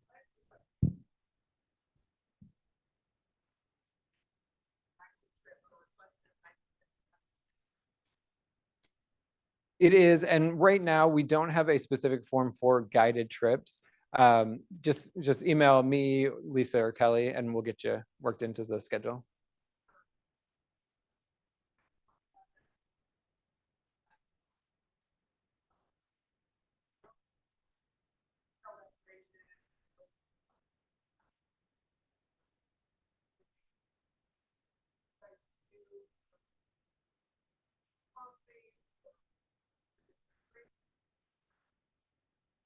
Yes, and yes, and yes, and yes, and yes. We really have service learning that fits anything you want. It will be different based on the actual ask. So if you want to work with a class and they can work with you for 12 of the 16 weeks, where they're going to have a couple introduction weeks and then wrap up weeks, but you're going to be their partner all the way through, that could be a perfect opportunity for you. And the trail cleanup or whatever that looks like, whatever projects you have, can work in and out. That's going to be a partnership with the faculty member. And I love connecting people to faculty because it's a more sustainable partnership. The students by nature, and this is what we want them, the students will leave. They will graduate and they will leave. We don't want them to stay here forever. And so we love to partner you with faculty who are most likely going to be here a lot longer than the students are. And so that's always priority number one. If we see an opportunity, we're like, hey, what faculty member can we partner? And that's where you're going to meet Jamie right before we start lunch. You'll meet Jamie, and she helps me in that process. But to your point about alternative breaks, there are a lot of kind of outside of classroom student experiences, fraternities, sororities, alternative breaks. We have student organizations that just exist to focus on the environment. And it's just students from all disciplines who care about the environment. They go out and do things together. So there's tons of different opportunities.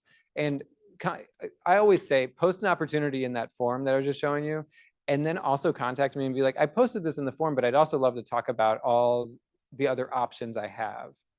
That form really just puts it out kind of as a digital bulletin board for all of campus. But if we want to connect with a faculty member or alternative breaks or anything, that's going to be more of a conversation and one-on-one connection. Yeah. Good questions. All right. Looking at the agenda here in just a minute, we're going to have a guest panel come up. But before we do that, I wanted to highlight what I was just saying a minute ago. At the bottom of page 1 and top of page 2 are our days of service. So like I said, WOW Day of Service, or I should say our events. WOW Day of Service is August. And then when you flip over, our Service Learning Fair, the next one is January 23rd. So mark your calendar for that. The registration has not gone live yet. It'll most likely go live in end of November, early December. And I can tell you those contacts on the database, this is super, super important. Those contacts are the people who get notified of the opportunities. So we send out mass emails, but those emails only go to people in the database. So if you know somebody's no longer here and they're listed, that's where that email is going to go until we get it updated. So please make sure that emails and the contact information in the database is who you want to get the information from FGCU. Any questions about that? Everybody's good with that? Okay. Service Learning Fair, like I said, January 23rd. Soaring with Service is another tabling opportunity for you. For the students, it's a big event, far bigger than just tabling, but one station of their experience. So they kind of move through a series of stations, and one station is an area of community partners like yourself. So it's another tabling opportunity for you to get FaceTime with our students. That's February 8th. It's part of our homecoming.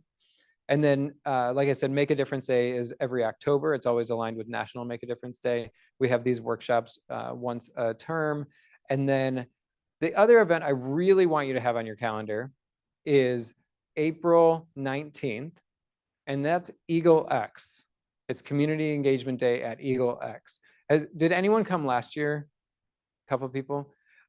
It is a fantastic showcase event. It is the top of the cream of the crop student projects from the entire year, fall and spring. And community engagement is just one of 4 areas. We take over Alico Arena. So if you've been in there, it's a big space, and we take over, and students in the community engagement area, they showcase projects that they did in class, that they did with you outside of class even, and they can win awards for their projects. So it's evaluated. What we need in that process, so again, we're just one of 4 areas. There's community engagement area, there's a research area for all the research projects, which is really inspiring to see. There's an internship area, there's a leadership project area, there's lots of things happening, but one whole area is just community engagement projects.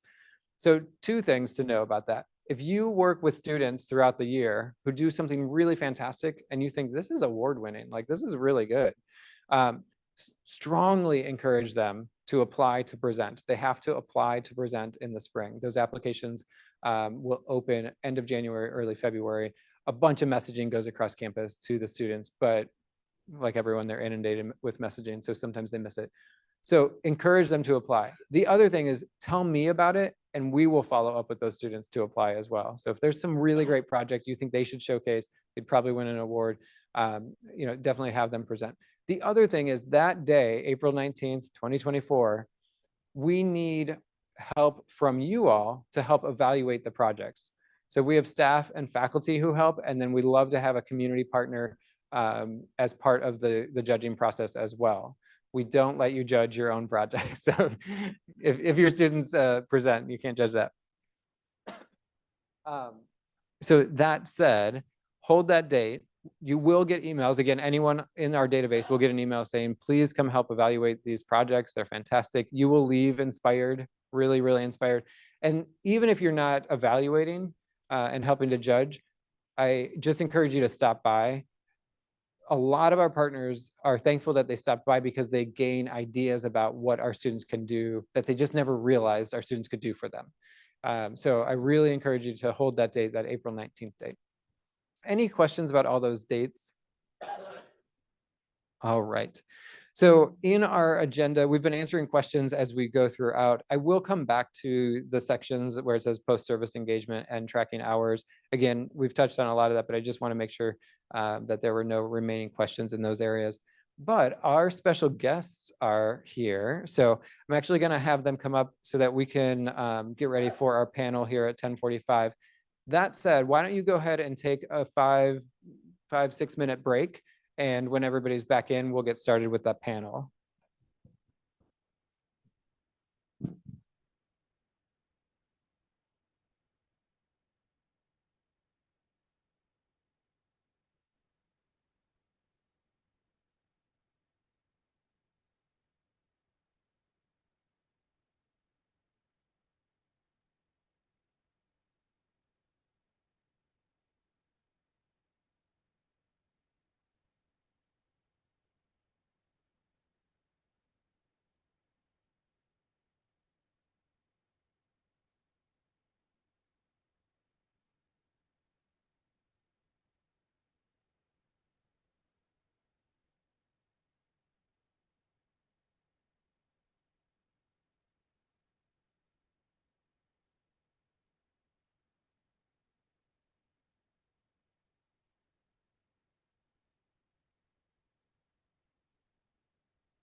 maybe on an ad.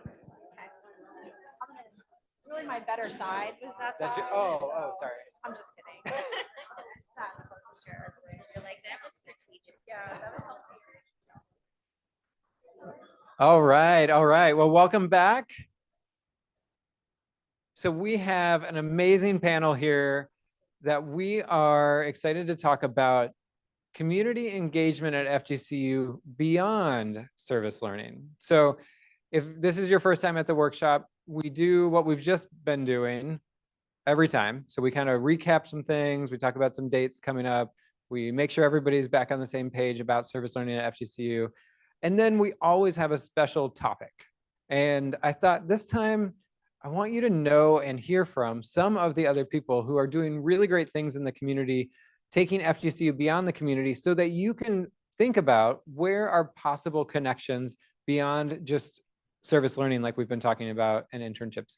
And so I'm gonna have each person on the panel here introduce themselves, give a little overview of their area, and then we'll come back and then talk, next go through, we'll talk about kind of where people might be able to partner with you. Take it away, Amy. Yeah. Light is on.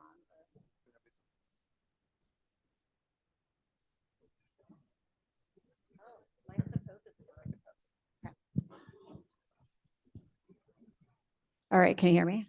Oh, I feel like I could probably just yell it, in this room. All right, the people on Zoom. Okay. So my name is Amy McLaughlin. I'm the Director of University Relations here at FGCU.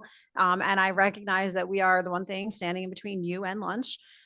So I'm going to get the crowd a little lively, right? So you may have already done this, but you're going to do it again. Do we have any FGCU alums in the audience? Woo, all right, go Eagles. How about, I'm sure many of you have hired an FGCU student or have an intern working for you. Yes? Okay, good. So you're already engaged somewhat. So the Office of University Relations actually sits as part of Advancement, which for you fundraisers out there is part of the FGCU Foundation. Our office's role is to connect the university with the Southwest Florida community. It's a very overview of the role. What does that mean? It's really a two-way street. So half of our role is spent getting the FGCU name out in Southwest Florida. So when you see our name out there in the community, it probably came through our office. And then the other half of that two-way street is getting the community and those high value partners and guests here to campus for the end result that they'll get engaged in some way, whether it's through giving, partnerships, or expertise. So that's a little overview of what my department does. That's so fancy. I know. Hello, everyone. My name is Regina Bale. I'm the Environmental Education Coordinator for the Center for Environment Society at the Water School. You're actually in Academic Building 9 right now, which is home to Water School. So I definitely invite you at some point today to kind of give yourself a self-guided tour. You'll notice a lot of different features of the building. That's one of the things I actually used to do as part of my position. So our goal at the Water School is to spread the research and the things that we're doing in our 5-county region. So for the Center for Environment and Society, when we think about our type of outreach and the things that we're doing, we have 3 audiences we work with. We work with the faculty, staff, and students that are on campus. We work with the K-12 educators and their students in our 5-county region, and then the community at large. So what we're trying to do is connect all these different societal issues, ideas, along with environmental impacts that go with it. So some of the cool things that we're doing, we have a summer camp program for high school students. It's 8 weeks. They actually learn how to use geographic information system software, the same software we use here at the university for research. So they get those job skills, but then they also get to solve an environmental issue that is in their neighborhood. So that's a really cool thing. Another thing that we do with our K-12 audience is we make environmental videos. So students here at the university actually get service learning hours for developing their own FGCU environmental adventures videos that are based on the standards that teachers are teaching in school. And they get to practice science and other, science, social studies, math, and ELA standards through a fun video that shows people who look like them from their neighborhoods who are here at the university learning these cool things. So hopefully that those students will eventually think that they could come to college too, or have a career outside, or even just enjoy Southwest Florida by seeing these places they may not have been to. So a lot of different interactions and ways that we get together, as long as we're talking about the environment and human society, it's pretty much a cool activity that we can do.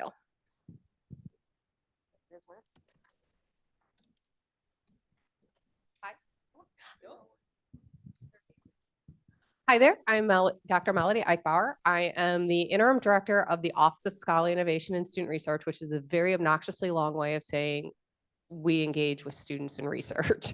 My office, our main focus is on promoting FGCU's real core values of faculty-student research partnerships. And really what we're working on, not only with students working with faculty on their individual research projects, but also embedding community engaged projects into either its courses or whether it's a faculty member taking on a research project that really does have a community focused framework. We're very much getting the students engaged with that and getting them out and about, not only to see that research isn't simply in the archives or at the bench or just wandering around some field. It really is, how do we take these skills, how do we take these issues and make the world around us a better place, particularly in our 5-county region.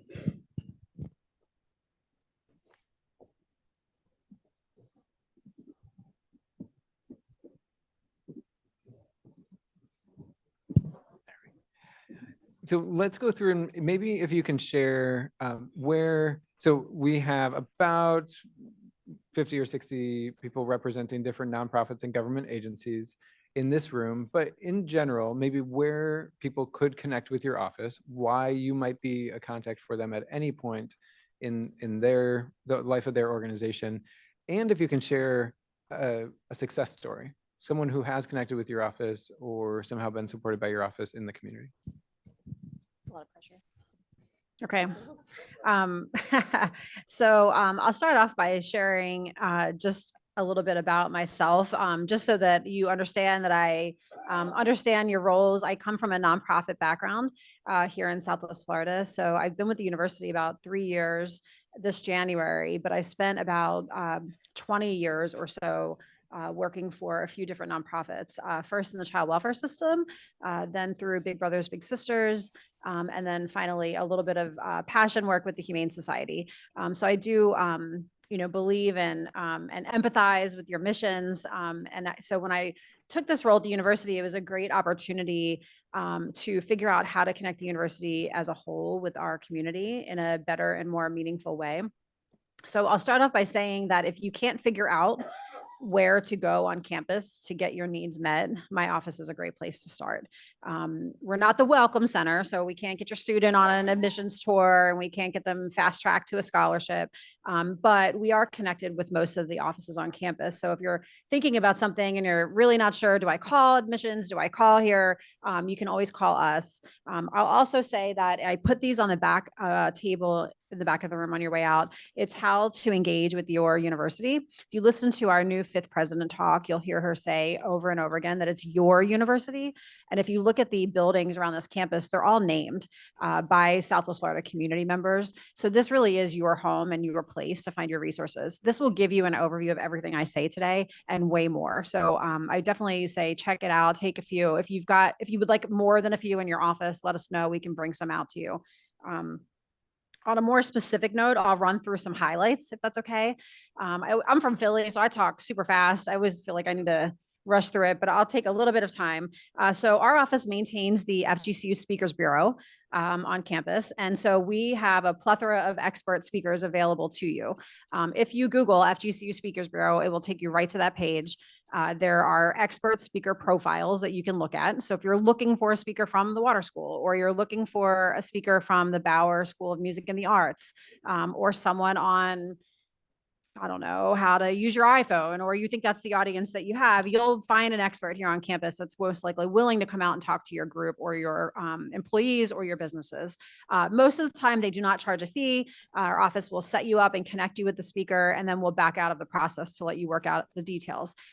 I will say, if it is a full day event or if it's a conference, we may need to work out a speaker's fee. But if it's a 1 hour lecture and you just need an expert to come in, those expert profiles that you'll see on that page are all people that have agreed to be a part of that.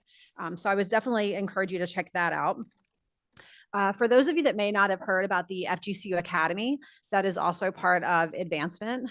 It is our adult lifelong learning program here at FGCU. You may be thinking, I don't have anybody that wants to go back to school, or how does that relate?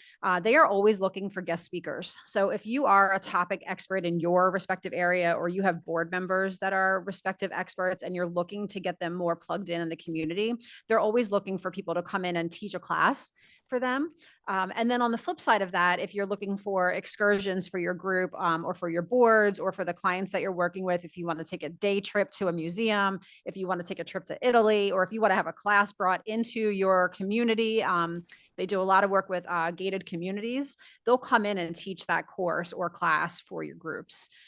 There are fees associated with some of them, and some of them there are not. But again, if you look at FGCU Academy online, it's a great resource for the community outside of campus. So I'm assuming many of you have boards or advisory boards. FGCU would love to be a part of those. Like I mentioned, we have experts from every area in college and school on campus. And so if you're looking for a board member from a certain expertise, we can be a good resource for that, and our office can help you connect to that. There's so many ways to connect on campus. I feel like I could have the whole morning. Obviously, we have a robust athletics program.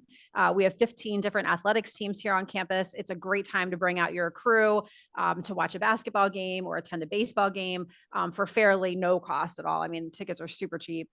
We also have the Bauer School of Music and the Arts, which is always hosting performances. They have an art gallery that's open to the public. So this campus is a really wide variety of opportunities to offer you that's right here in your own backyard. Assuming that your office probably covered like Azul's Attire and. Okay, so Azul's Attire is a professional clothing closet here on campus for our students. So if you are looking for a place to donate the types of things you're wearing today, our students can access that for free for them, so that when they have internships or interview opportunities and they need a little hand with that, it's here on campus and easily accessible to them. We also have opportunities for judging. We have a School of Entrepreneurship where you can do volunteering for mock interviews, and that brochure really covers a lot of those areas for how to get plugged in on campus. Lastly, I will say that I know Justin may have mentioned this morning, we do have a sponsorships and grants process here at FGCU. So let's say you're hosting an event or a program or a partnership, and you're thinking that FGCU could be a good sponsor or supporter of that. If you look at FGCU University Relations webpage, there is a process. It'll talk about the types of partnerships and programs that we are legally allowed to sponsor. It'll talk about the partnerships that we are looking for and some of the guidelines. And then there is a grant application process that you can fill out and submit to the university. I will say that we really try to align ourselves with programs and partnerships that impact student success. So while, your typical FGCU logo on a gala for branding opportunities may not be what a university essentially needs, if you've got a partnership or a program that you think directly would impact our students and their ability to succeed out there in the workforce or on campus, and you think we would be a good fit, I would encourage you to take a look at the process and submit. And then lastly, I did say I work for the foundation, so I would be remiss to say, we do have a scholarships process. If you have students that are in need of scholarships, it's a year-long application opportunity for them. They fill out one application for scholarships, and it goes into our foundation's database. And then all of the opportunities that they fit into for the criteria are looked at automatically. And then on the flip side of that, if you're looking for a way for your company business or organization, or you yourselves, to leave a legacy for a student. We do have fairly inexpensive naming opportunities for scholarship funds. We do have a lot of organizations in town that will choose to start a fund with FGCU and work with us on that type of a giving program. So that opportunity is out there as well. For questions. I think I'll pass it on now to you. I think that's it for me. Just one quick note about the things that Amy shared. The more that students see and hear your name, the name of your organization, the more that continues to snowball in a really great way, because that's where then when students get a project in class, that's where they go. It's what they know. It just really grows. So all of those things, even, even if it's just one small piece of the opportunities that Amy mentioned, it starts to build a reputation in the student body as well as faculty and staff, because students go to their faculty and staff and say, I have to do this project for class. You know of anyone? Who's the first one that comes to mind? Well, it's the names that we see around. So if your name isn't present a lot on campus, it's harder to build into the culture here. I forgot my success story, but I'll share quickly. So there is, I don't know if any of you have ever heard of an organization called Incubate Debate. They are not well known, but they are a very small not-for-profit that is working out in rural communities and trying to bring debate programs to students who would not otherwise have the opportunity or the access or the means to go to like a debate camp. So when you were younger, you may have had debate camp opportunities and they cost money, and or you participated in debate club. So this gentleman started this organization out there and has been bringing lower income students from rural communities out to his debate summer camps.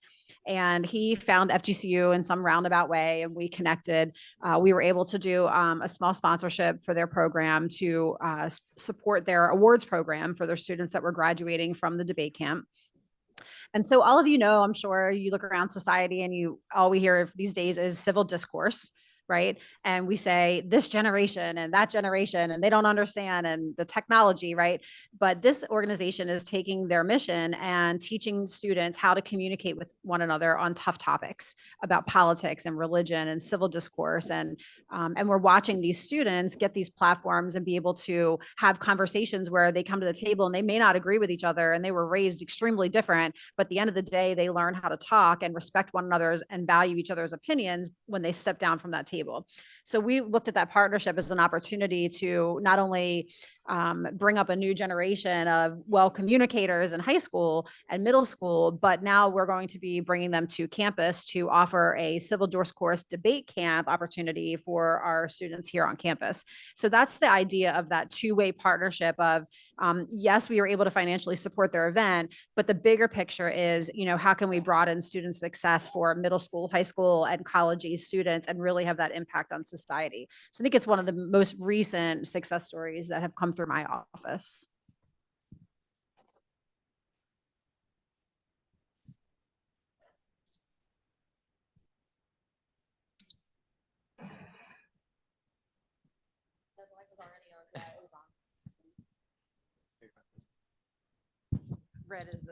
Red is the color of the day. Hello again, everybody. So a little bit of background about me actually is that I actually have graduated from FGCU twice now, and I'm in the doctoral program. So I'm going for the Triple Crown. I'm going to make sure I go 3 laps for sure. And the entire time I was here, I really realized over time, because I started 2005, took a few breaks in between, but it really is our university. And that usually doesn't come across. A lot of people talk about can I even go to the library if I'm not a student or a teacher? And I was like, no, you can get a library card. My mother has 3 versions because she keeps losing it, but she checks out books there all the time.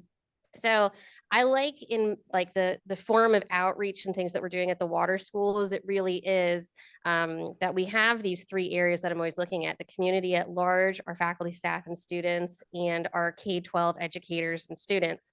Because having that set up means that we kind of have this pipeline for all of Southwest Florida that we could all kind of work together. One of the key things I always talk about with groups like this is that all of you, I am sure, know how to hustle and know how to network, because that's kind of how everything gets done. So even if you don't have necessarily an environmental cause or something like that, and you're thinking we can't really connect, we definitely should, because what ends up happening is I meet with several people across campus, and then all of a sudden I'm like, hey, you know what? I know so-and-so, they're in need of this. One of our first partnerships came about through service learning, where I started working with one of the faculty here at the water school, and they use geographic information systems. Then I went to a convention and conference about it and realized every sector out there everywhere uses geographic information systems. So I was using it for a summer camp for the purpose of doing environmental issues in Southwest Florida. So that way students come up with their own solutions to those problems, like sea level rise, or one of them did the environmental impact of fast food in the area. While others, when I was talking to them about how they could use these for other purposes, I was talking with that faculty member and said, well, what if we used it for, like, let's say, teaming up with a food bank that has a mobile pantry? What if we did like the statistics and analysis of the best places to put that? You know, those are kind of those options, and a student could do it as their project because it's built into their course that they have to do a project. And a lot of them are like, I don't know what I'm going to do a project on. And so giving them those options really helps. I had a project we're working on across campus, revitalizing our nature trail system. Real quick, hands up. Who knew there was a nature trail system at FGCU?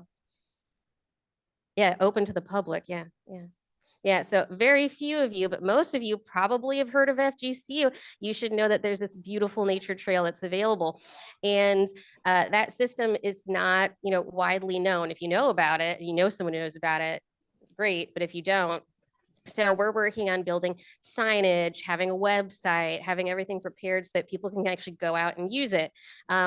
That entire project from start to finish, our service learning students are working on it with me. So every time I get someone who's interested in it, I'm like, would you be willing to do this project? The first group that did it was the GIS course. They went through and actually measured 3 of the trails so that we could actually make it as user-friendly as possible. You don't really adjust a trail to make it like ADA spec, but what you do is you have all the information available so you know if that trail's right for you. So that way, for people who can definitely go on a higher level kind of course, they know about that, so they don't get stuck halfway through and have a problem. So that's like a real issue that we could immediately solve by having students work on it. So one of the key things is, yeah, if you're working with like any of those populations that I work with, or if you look at these connections of environment and society, and there's a lot of them, anywhere where you're like building a building or coming up with how to set up anything, that there's a connection there of deciding how to use land certain ways. And we have a lot of our expertise here in this building who talk about all those issues of how it would impact plants or animals and how it impact people. So decisions that we make, like we need homes, but we also need homes for certain plants and animals. What do we do in that situation? That's the kind of thing that we talk about. So connecting is great, because then even if we can't think of something we can do right now, it can be a back burner project I'm aware of, and that when opportunity strikes, I can pass it along to the next person. So I always recommend networking. And a random plug, because this is what I'm doing for outreach tomorrow.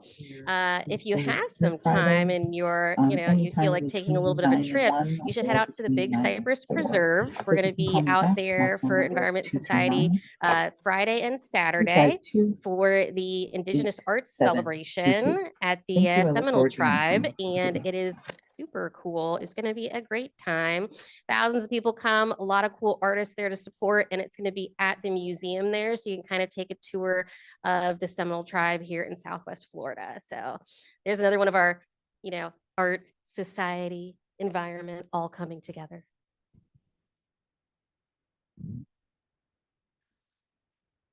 So my training, I actually a medievalist. I have my PhD in history, and my research area is legal history. So if it's an inquisition, you want to know how to have one, I can hook you up.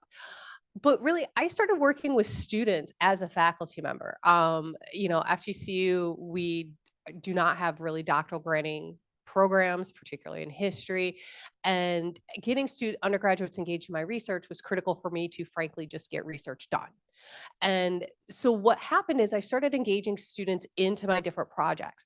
And these could be digital projects that I was using for teaching for classes. These were projects, my monographs or a research article, and having students work with me on the research, but work with me through the editing process and just being really that sounding board that, I've been working with this for so long. This was gold. This was like award winning. And, my research assistant was like, what?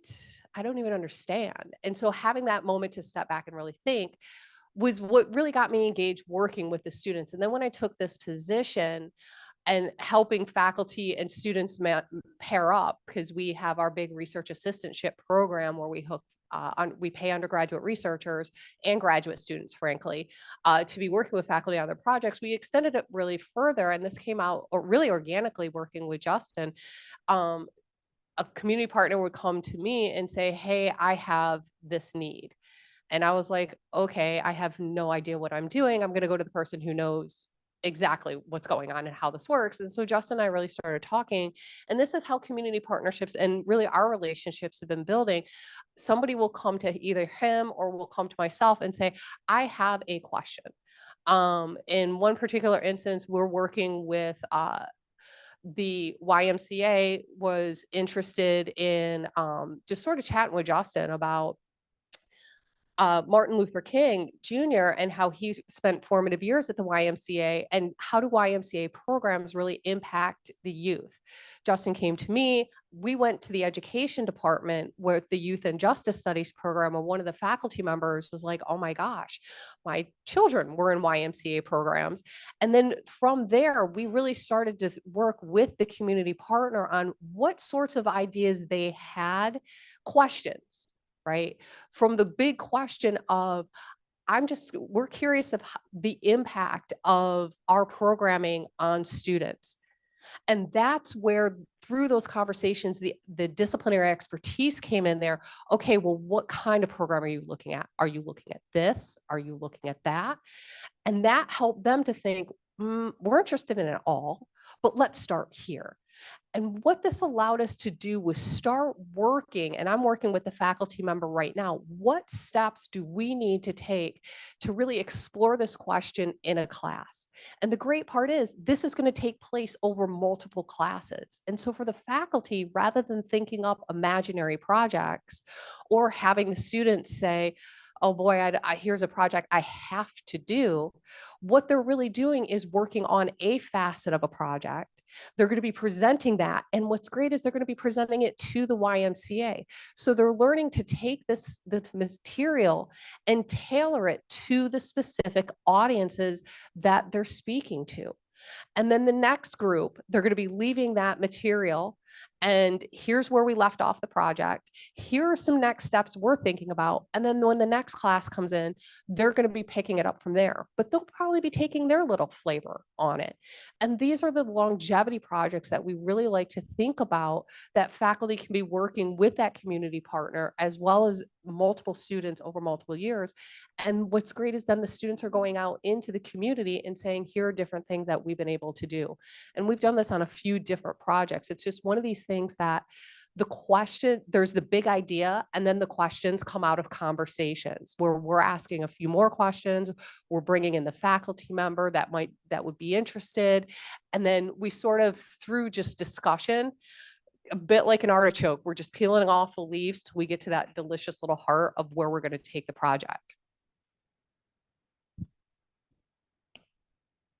So hopefully, as you're hearing each of them describe their areas here on campus that they're working in and share examples, you're thinking to yourselves a bit about where can your organizations plug into each respective area. One thing, and Regina and I haven't even talked about this yet, but are you aware of the shark tagging project? Yeah, so there are even unique opportunities where the work that you are doing can feed into the work that we are doing. So it's kind of the reverse of the work we're doing feeding what you're doing. One good example is a fishing captain. I say fishing captain, but he's doing stuff with sharks. He called us and said, hey, we are doing a shark tournament, a sharking tournament. Do you call it sharking? Is it sharking when you're fishing for sharks? A shark tournament. And all he's focused on is the tournament. But he said, we're going to have all these sharks that come out of the water and are temporarily out of the water before they are released back. Would you like to do anything with them? And it's a great partnership for us to then bring it across campus and say, hey, faculty across campus, are there anyone here want to study sharks while they're out of the water? Because how often do we get that many sharks pulled out of the water all in one day? So we now have students going on all the different tournament boats as they go out, and they will be tagging the sharks and doing some research on them at that moment.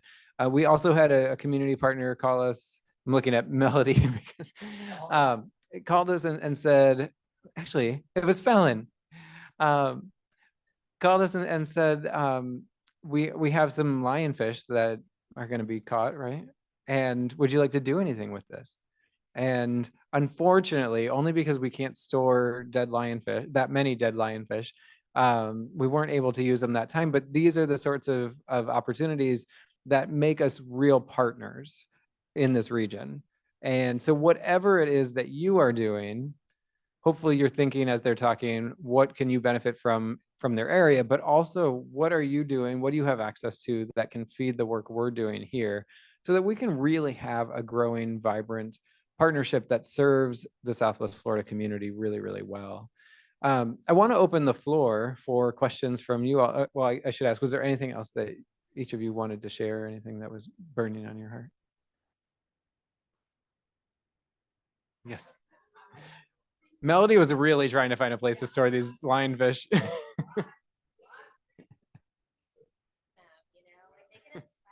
A special. Amy said the vegetarian in her is dying. So let's open the floor for questions from each of the areas. And is Lisa still around? I was going to have her. Yes, scream it from the back.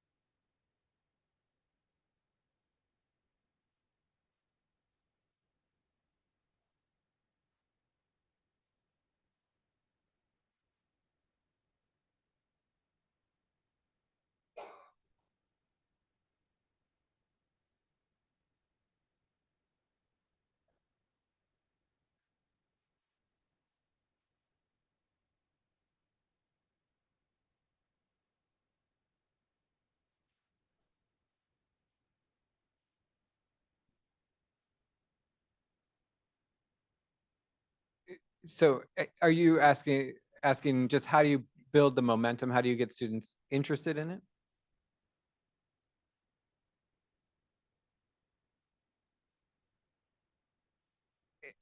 Yeah, I'm going to hand it to Regina, but I will also say, because FGCU is so environmentally focused, we do attract students who are very passionate about it. And sometimes it's just getting your message or your opportunity in front of the right student. But let me give it to Regina. So a few things, and it would really help everyone actually. So you have a really cool project. You're like, I want to get students involved. You finally get a service learning student who's like, sure, I'll do my 5 hours and help out. And then they never come back. So this is key. It's relationship building, and that the project actually feels like a full and complete project. So if I'm doing a beach cleanup once, I mean, cool, I showed up, I did my beach cleanup. Yay, animals. But what ends up happening is that beach the next day has the same problem, and the next day and the next day. So when I meet with a service learning student, they find me on the website. Because by the way, I don't teach at the university, so I don't have students I can just pull from. I get them literally from word of mouth and from the service learning website. So you'll know what time of the semester it is when all of a sudden all the syllabi come out and say you have service learning projects to do. So then I have like 47 emails like, can we do a project with you? I meet with the students either in person or over Zoom and talk to them about like, what are their interests? What are they involved in? What do they like to do? And then I try to match you know, all those sitting projects that I have with that. I get way more involvement. I have one student who isn't in this college, you know, of the water school. They're in a different college, and they love graphic design.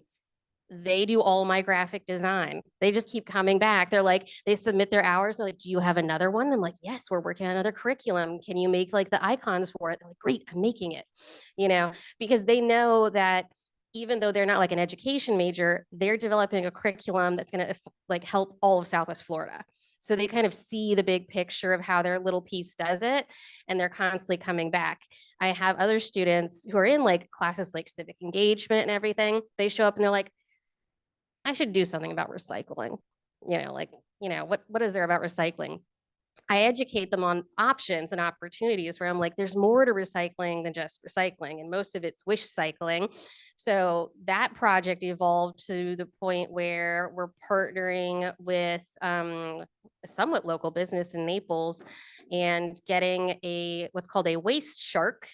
And the waste shark, you know, swims on top of the water. It's a autonomous, you know, in essence, it's like a Roomba for the water, and it just collects all of like the plastics, and it actually can do larger chunks of like the algal blooms. So it can collect these things and then dump them out, and it can test the water as it goes through it. So I was like, how about you switch a little bit from recycling to why is it we have so much like waste in our waters? Where does it come from?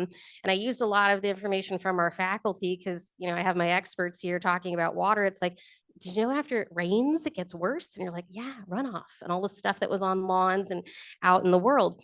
So she's making a video about this waste shark so that we can share it with all of the school districts, so that we can hopefully get those waste sharks to school districts. So Susie, heads up, we're trying to get you a waste shark. So it's this constant connection. And so I had that student come and visit me to tell me how she's doing on her project. And she was like, I'm just so excited about this. I'm so happy about it. Because I've had other students come in and help me with a conference, and they set up the tables and the name tags, and I've never seen them again. So you kind of have to pick and choose. So the people I pay usually end up setting the name tags up now, and then everybody else kind of has more of like, you know, pieces of a larger project, so that someone's kind of mentoring them through it and they can do that piece. They keep coming back. They're done with their hours. They're still collecting more. So build that relationship and have like a full and complete project idea where they know how they fit into the bigger piece, because then they are so more interested in coming back again and again. And they bring their friends, because I am bringing a friend Friday, Saturday as we're tabling, you know, with our Indigenous Arts Festival, because they were hanging out with someone else and they're like, really, I could do a project. Cool. So we have a project we're doing out there. I would say from my area, just be persistent and be visible, right? So, and my area is to connect you with campus. So I would say get connected on campus. You know, if the more you can get your agency's mission and vision and logos in front of our students, the better. And so you'll want to go, you know, you want to put your betting your odds where the numbers are, right? So athletic events, you know, if you have budget to be able to partner with them and do advertising with athletics, great. If not, getting people out to a game, talking with our athletics department about, you know, your mission, and maybe there's a game that they could center around your mission. We have Greek life here on campus. So fraternities and sororities are a great way to get your mission and vision in front of the masses. There are tabling opportunities on campus that you'll hear about through Justin's crew with like career services. I would say be persistent, and remember that our audience changes every 4 years, right? In some respects. So if you did it this year, you may need to come back and do it again next year, and just stay consistent. It's almost like your everyday marketing. It takes, you know, 7 hits before someone's going to remember it. Our students are the same way, and they're young, and they have a lot of things being thrown at them. You know, they have to get their studies done. Many of them work, many of them have families. They're trying to graduate on time. And so it's a lot of pressure, and they're seeing all of these things that they want to do. So the more that you're in front of them, the better. Our office can connect you to those, you know, different contacts within those departments. But I would say just getting in front of the numbers. If you're looking to increase your volume of students, that would be my suggestion. I think in terms of projects, right? The divide and conquer. Live over by PI. So as I think about projects, I think about, okay, well, the hurricane, what happened to Matlacha versus St. James City versus Spokilia, that I don't even think they knew there was a hurricane that was there, right? And then, or thinking about the Mound Indians, but now how do you handle UF that pretty much has co-opted that whole project area? How do we think about that and that relationship there? I think about rebuilding of St. James City and what's Matlacha going to look like, right, when it's still half in the water? And how do we think about land use? The migrant community, the Hispanic community that is out there, how socioeconomics possibilities are available there. There are so many different projects, I think, about Pine Island that are fascinating in themselves, that to me, it would be something where I'd be looking at what is the overall objective, and then how do we chunk out different bite-size projects? Because again, for me as a historian, the history of Pine Island is fascinating in itself. And then you count that with Cabbage Key, USEPA, and then how do you think about that vis-a-vis Sanibel and Captiva? Because if you're going off Pineland, you're right there, right? You're just, but yeah, it's very, very different. And so in terms of a Southwest Florida community, that's how I think about that. And so I would be chunking out different projects and be thinking about faculty who might embed those projects in their courses, or if they're interested in local, take on that project for their own agendas.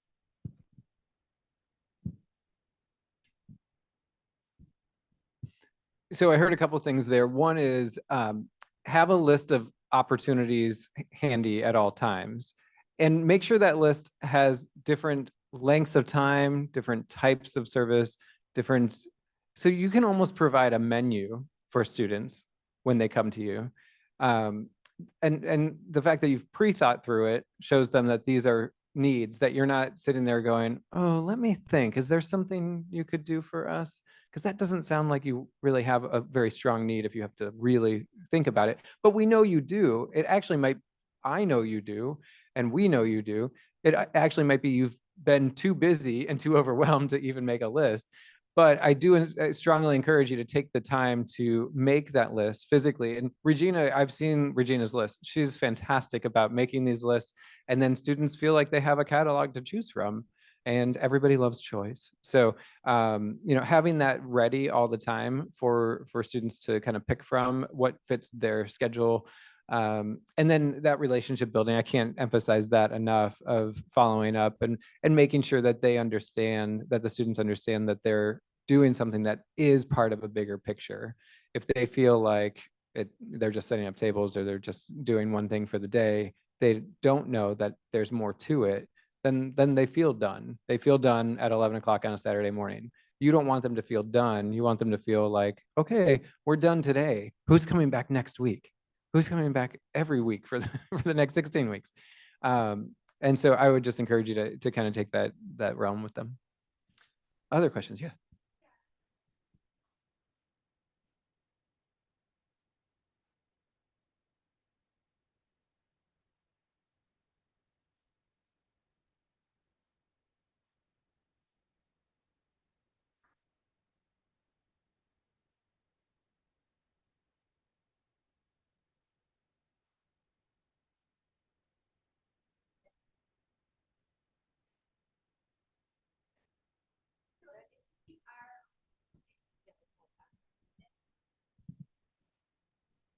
I would definitely say the best researchers are the best teachers.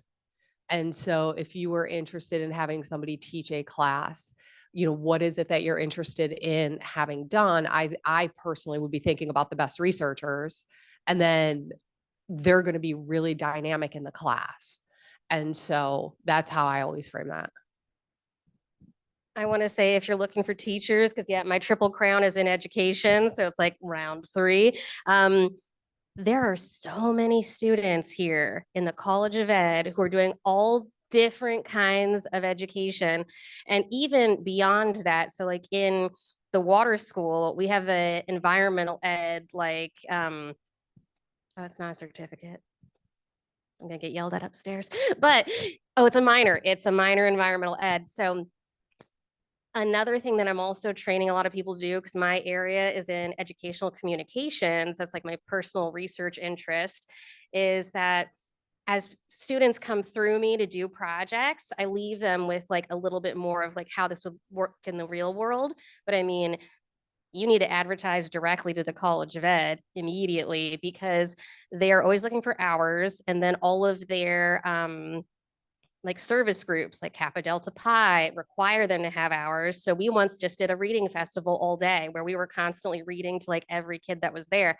You could easily partner up and be like, look, we need all these Zoom teachers. Those students need to practice. And then faculty would definitely have specific courses that would kind of fit with that to help them practice that, you know, in the coursework. So it's definitely something that could be done.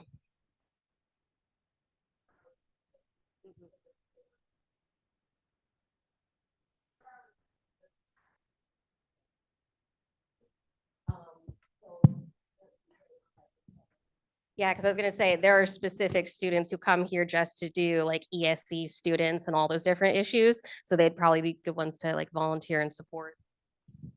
I would also see this as an opportunity for the graduate students. Because then they're able, because they're in that position to be able to teach, where probably an undergrad may not be that for what you would need if they were set courses. But the master students who have the credit hours that would have the necessary credit hours, they would be in a position that they could do so as well. And this is great resume building for them. But then also the doctoral students, this would also be really great. And then I'm also thinking about maybe some of the, it's outside of the box thinking, but some of the DMP students over in Marib, because the doctors of nursing, they have different doctoral programs over there, where even if they're looking at clinical, you still have to teach and be able to communicate information from one person to another, which is right the essence of teaching. And so thinking about what the courses are, there could be definitely the graduate students who would have those credit hours in a couple of different colleges, in my mind, would be really great area to tap as well. Have you ever connected with Dr. Lois Carme?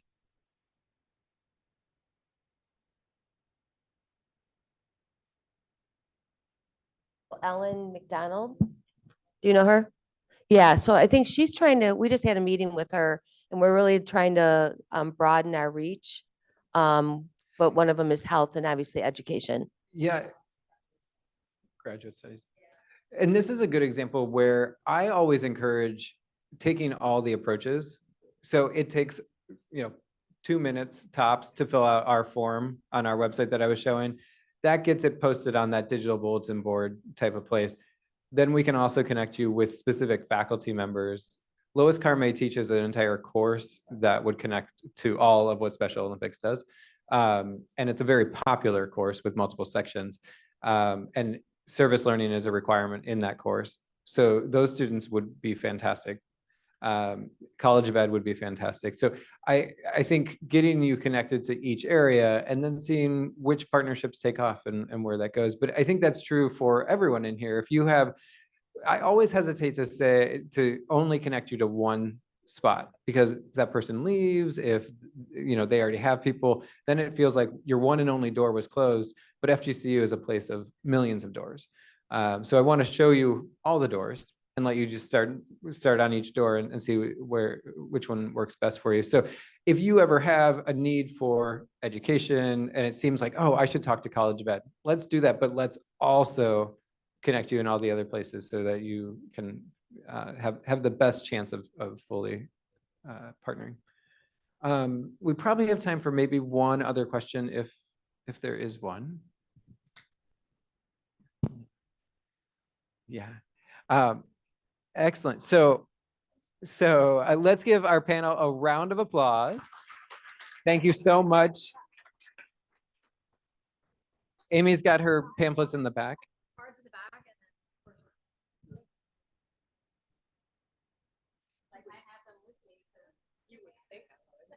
And they'll stick, and you guys are welcome to stick around. I don't know if you're able. Okay.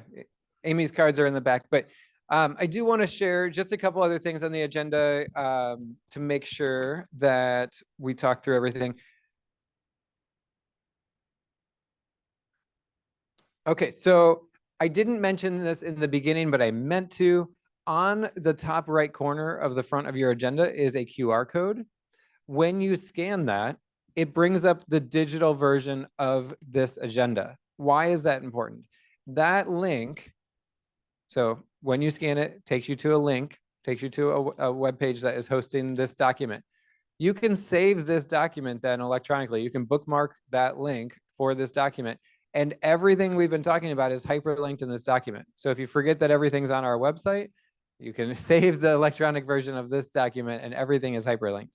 So that is important to know. I wanted to make sure I hit on a couple of things at the bottom of page 1. It says social media takeovers. If you are ever looking to get your name out across campus more, we are happy to allow you to do a social media takeover. What that means is you prepare content for maybe 5 or 6 posts and or reels on our Instagram and our Facebook, and we post those for you throughout the day on one specific day of the month. So contact me and we can talk through what that looks like if you're interested in that. On the back, post-service learning engagement, we talked about verifying service learning hours. It is important to know that as a partner, you're going to verify, like I said, you click yes on when students submit their hours, you get that email, you click yes. You are probably going to see a lot of those emails at the end of a semester, because that is when they're wrapping everything up for their class and for their term. And so if you are working with hundreds of our students, you should be prepared for hundreds of emails at the end of a term. We do have some best practices if that's your case where you're working with hundreds of our students. Some of our partners that do this really well, they set up a separate email address that they just give to students wanting to verify hours so they can, so it's not mixing in with all of the other emails you're getting every day. So that can be a really good best practice for that. As you work with our students, it's also always a recommended practice to send us a list of who you're working with, either week by week, month by month, at some point sending that over to us. We then follow up with those students to make sure they actually track their hours.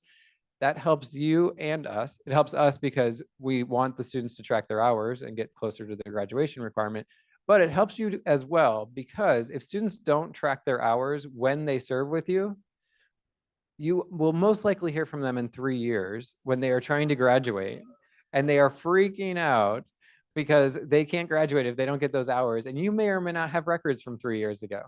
So it is strongly encouraged that you have them track their hours, that you tell them, please track your hours at the end, by the end of this semester. We do have some partners who draw a hard line and say, you must track your hours and I must verify for them for you by November or December, or else I won't verify them. You can draw that hard line, that is up to you. But please, the other piece of that is send us a list and we will follow up with students ourselves and make sure that they're tracking them each semester. On the back there, it says tracking hours. It says 1 hour of time equals 1 hour of service. This is a really important point as well.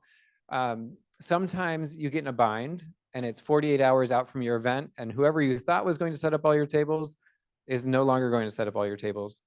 And you may be tempted to say to students, oh, I'll give you double the time if you come because we really need people. An hour is an hour. 30 minutes is 30 minutes. And we do that because we are obviously accredited through the state and everything that contributes to a student's graduation has to be accounted for. And because this is a graduation requirement, we have to account for everything and track it accurately. So we cannot offer extra time for anything as an incentive. If you get in a bind like that, let us know and we will do everything possible. We will communicate on all of our channels. We will contact faculty for you. We will do everything possible to help you out, but we can't offer extra time. Drive time does not count. We talked about that. The actual workflow, we've talked about all of that. I just wanted to make sure we hit these points, heavy communication times, and then deadline for graduating seniors. So I mentioned at the end of each semester is when you'll get probably a flood of emails asking you to verify hours. The other time each semester is the deadline to graduate. So students trying to graduate in December, We actually have a lot of students that graduate in December every year. Students graduating in December, their deadline was for service learning hours was in September. So it's usually the end of the first month of each term is the deadline to graduate. So by the amount of time they serve. So look, crisis hotlines are a good example where it's like, I think 30 or 40 hours of training. It's a lot of training for a suicide crisis hotline or something like that.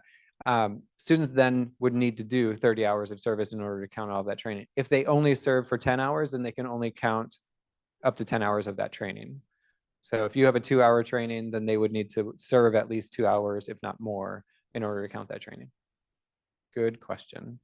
Other questions that we typically get is anybody with animals, anybody serve with animals in the room? Anyway, yeah. So we sometimes get fostering animal questions. I don't think that applies here. Oh, and then can students receive service learning hours for donations? This is a frequent question we get as well.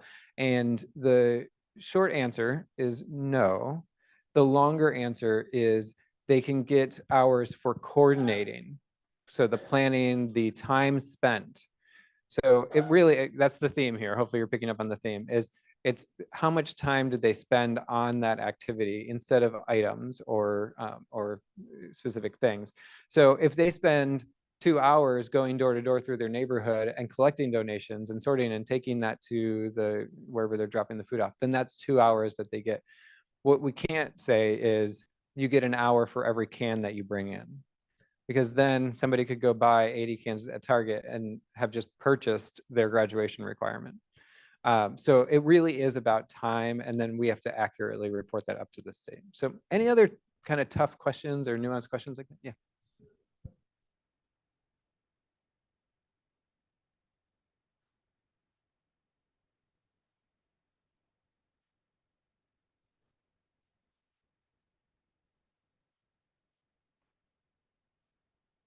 Yeah, as long as students are serving on a board for a nonprofit or a government agency, absolutely that counts. Anytime they spend in meetings, anytime they spend planning for those meetings, that would all count. Absolutely.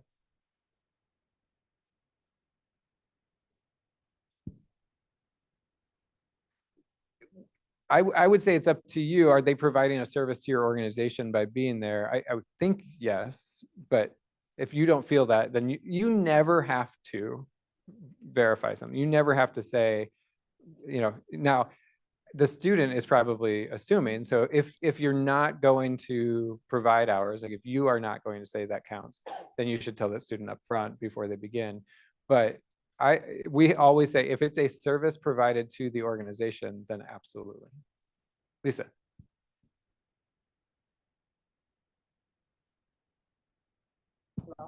Hello.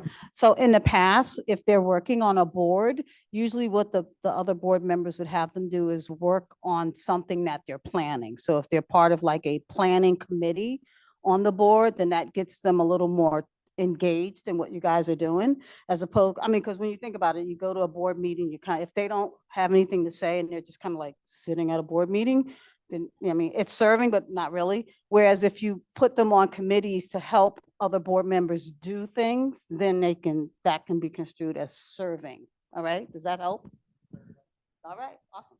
Excellent. So in just a minute, we are going to have lunch in just a couple minutes. But if you see on the agenda, we have right now scheduled for around the room intro, which is literally like 10 seconds of an opportunity for each person to say their name and the organization that they're with. We frequently get feedback that this is one of the highlights of the workshop, because you start to see who's in the room and you go, oh, over lunch, I need to talk to that person. I need to talk to that person. I need to talk to that person. So really listen to who's from where and who you might want to talk to over lunch. But before we do that, I would love to introduce the person I told you about earlier. Jamie Wilson is in the back there. And I don't have a mic, but okay. Well, I was teaching, so that's where I was. Hello. Okay. So I'm Jamie Wilson. I'm a faculty member here, and I also serve as the faculty liaison between the office and you all. So if you have told Justin that you need something, or going to your question that you have a project, you need someone in a class to do something, you need a group or a whole class to execute the idea, I'm the one that helps the faculty figure that out. So I work behind the scenes to pair you up with a faculty member, or make sure that the faculty member is setting up their projects so that they can run it smoothly to help you, and it doesn't require more work on your end. Is it always perfect? No. But we try our best. I am a active faculty member, so I am teaching classes that have a service learning component. I also just want you to think about really quickly that our classes run in 16-week terms and 8-week terms. So we have a session A and session B. So you may not hear something from someone until, let's say, 3 weeks ago, because they just started an 8-week course.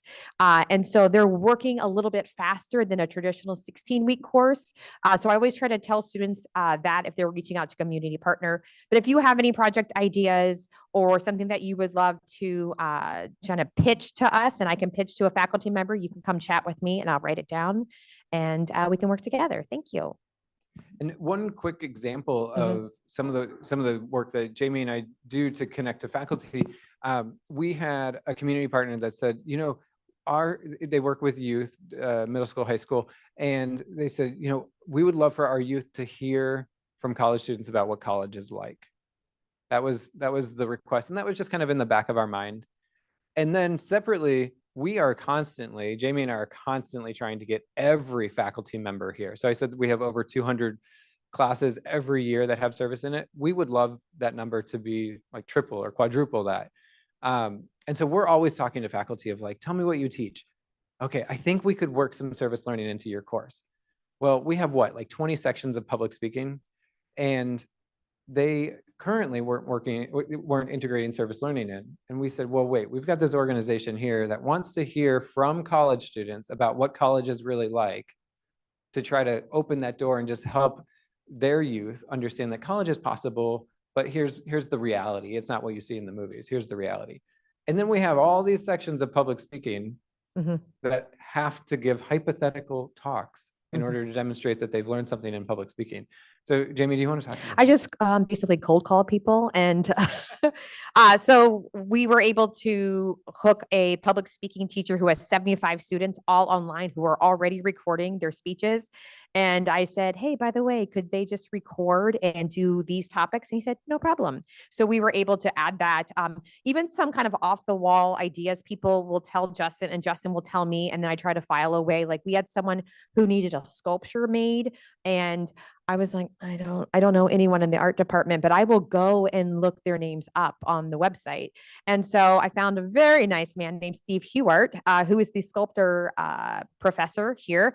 And I basically asked him if he and his class would make a giant globe out of Hurricane Ian trash, and he agreed. So behind the scenes, Waste Management delivered a giant dumpster. We had to get that approved. And then we had the dumpster sitting there so the FGCU students can now take the dumpster items, make it into a globe, but they had to do a site visit. They have to, they did pitches to the community partner to make sure that that was the item that they wanted. They were talking a lot about it has to happen before an event. So a lot of times you have to do something for your client under a short amount of time, and they had to deliver specifications, all these things that you would do if you were a sculptor, like for your actual job. So we like for them to kind of, that's great when it works out that way. And so you may not know who that professor is, but between us, we probably could figure out who they are. And then I will just stalk them in the hallway at FGCU and cold call them. And it usually works out for us sometimes. As you can tell, Jamie is amazing at what she does, both teaching and helping us. And so, like I've said, the more we know what your needs are, like, hey, I need all of my youth to just know what college is like. That person didn't come to me and say, I need 20 sections of public speaking to record talks. They didn't know that. All they knew was their need. So the more you can communicate your needs to me, to us, the more we can just brainstorm and we can figure that out with you. And it might not be overnight, but it will be eventually something that feeds back to you. So always, always, always tell us what your needs are and know that we are working every angle possible to try to get connections for you. But when we started our morning here, a short 3 hours ago, I said that service learning is so much more than volunteerism. And my hope is that each of you fully understand and appreciate that service learning at FGCU truly is so much more than just volunteering, just setting up chairs and tables. We can do that for you, but that is the bare minimum. And I encourage you to take advantage of the maximum opportunity that we have here for you. So that all said, I'm gonna come around table by table, and again, 10 seconds, your name, your organization, and then we'll pass it along, and just make note of everyone who's here and who you might want to talk to over lunch, because as soon as we're done with this, lunch is ready for you. I'm John Raymer with the Bonita Springs Lions Club Vision and Hearing Screenings. I'm Joe Jackson with John from the Bonita Springs Lions Club. We do vision and hearing screening for preschool kids all over Lee County. My name is Chelsea Robinson. I am a PTO president for the school district, but why I'm here is for Family Connect, which is a new 501c3. We have a 7,000 person Facebook group that we have turned into a 501c3 to help support our families, with the idea that if we can support the parents and the guardians, then we can support the kids. So we're doing things like play dates and coordinating people, but also clothing swaps. And we have a Christmas program, a holiday program with presents. Last year we served 350 kids. This year we're hoping for over 500. We do seminars with like financial planning, communications. That way we can help strengthen the families, the family as a whole. Hi, my name is Annie Noel. I work with United Way. I'm the Beasley's Paw Prints program manager, and we help people get their pets certified to become therapy dogs or animals, mainly dogs. And we then set them up with opportunities in the community to go and visit. My name is Liz Cullen. I'm with Lee County Parks and Rec, and I am the volunteer coordinator for Lakes Park. I'm Debbie Jackson, and I work with Special Olympics. My region is the West region, so I handle the whole area from Manatee all the way down to Monroe. So every once in a while, I get to go to the Key West. Hi again, I'm Betsy Kenny, and I'm with the Arts and Homes for Veterans here in Southwest Florida. We're small but mighty. We don't own a home, but we say that we can furnish anything after a veteran becomes eligible with us. We work mainly with homeless and low income to keep them permanently housed.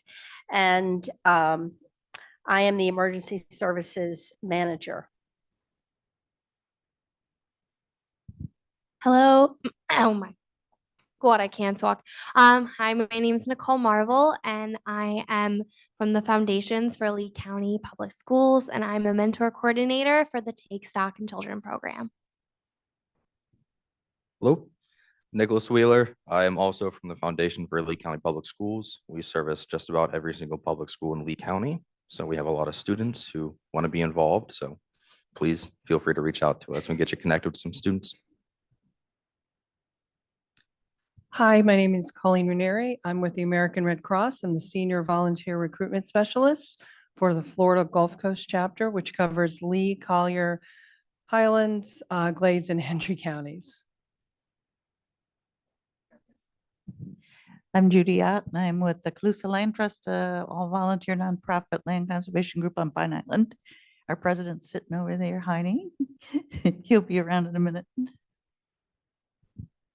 Hi, I'm Nancy Klein with the Jewish Federation, Jewish Family Services. We offer a variety of social services to the entire community. You do not have to be Jewish to get our services.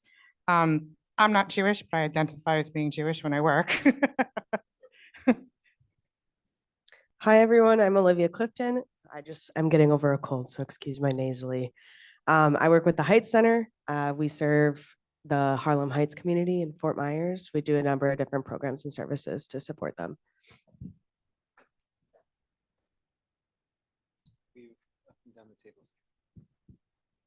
Hi, my name is Kat Zarati. I'm an education coordinator with Junior Achievement, and we bring financial literacy, entrepreneurship, and career and work readiness to Lee, Collier, and Charlotte County students K to 12. My name is Russ Ringland with Future Forestry Corporation.